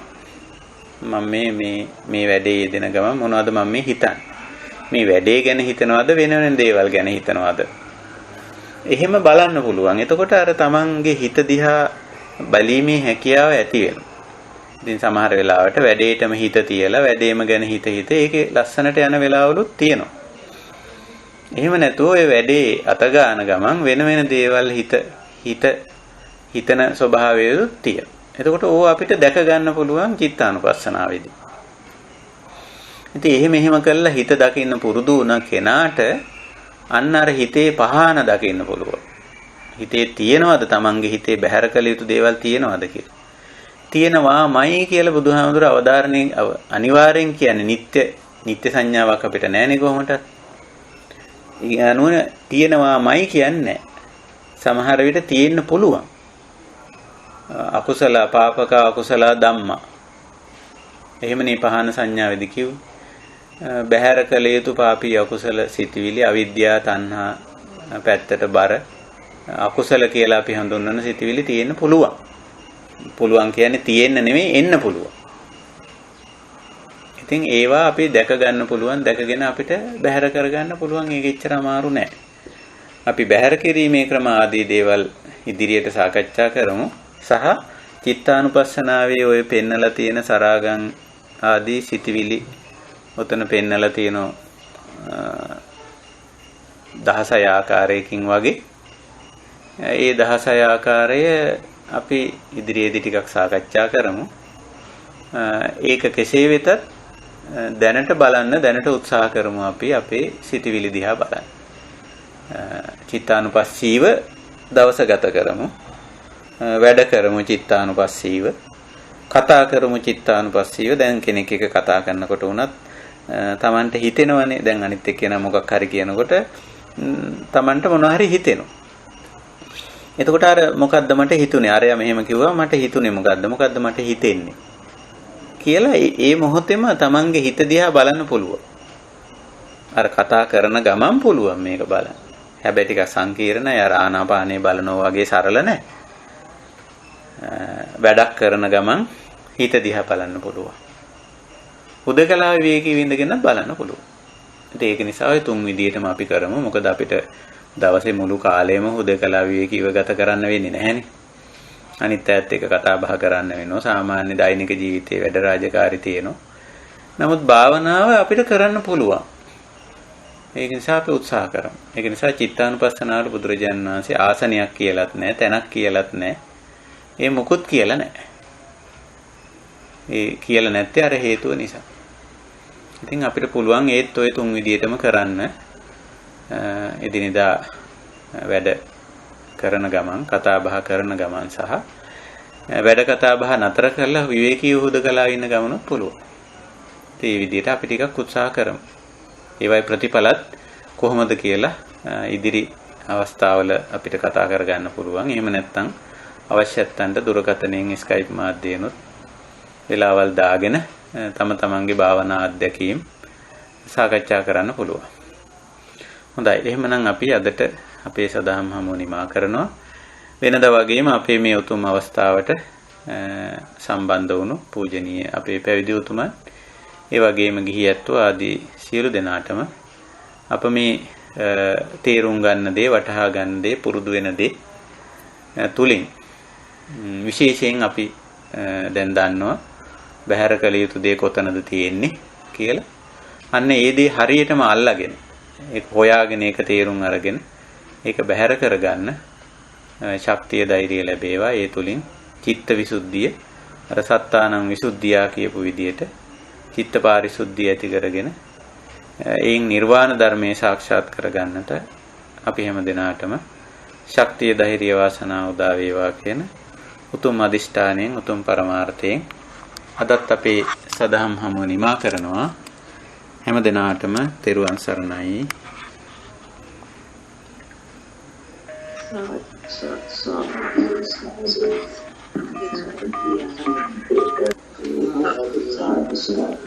තෙරුවන් සරණයි. සුවපත් වේවා.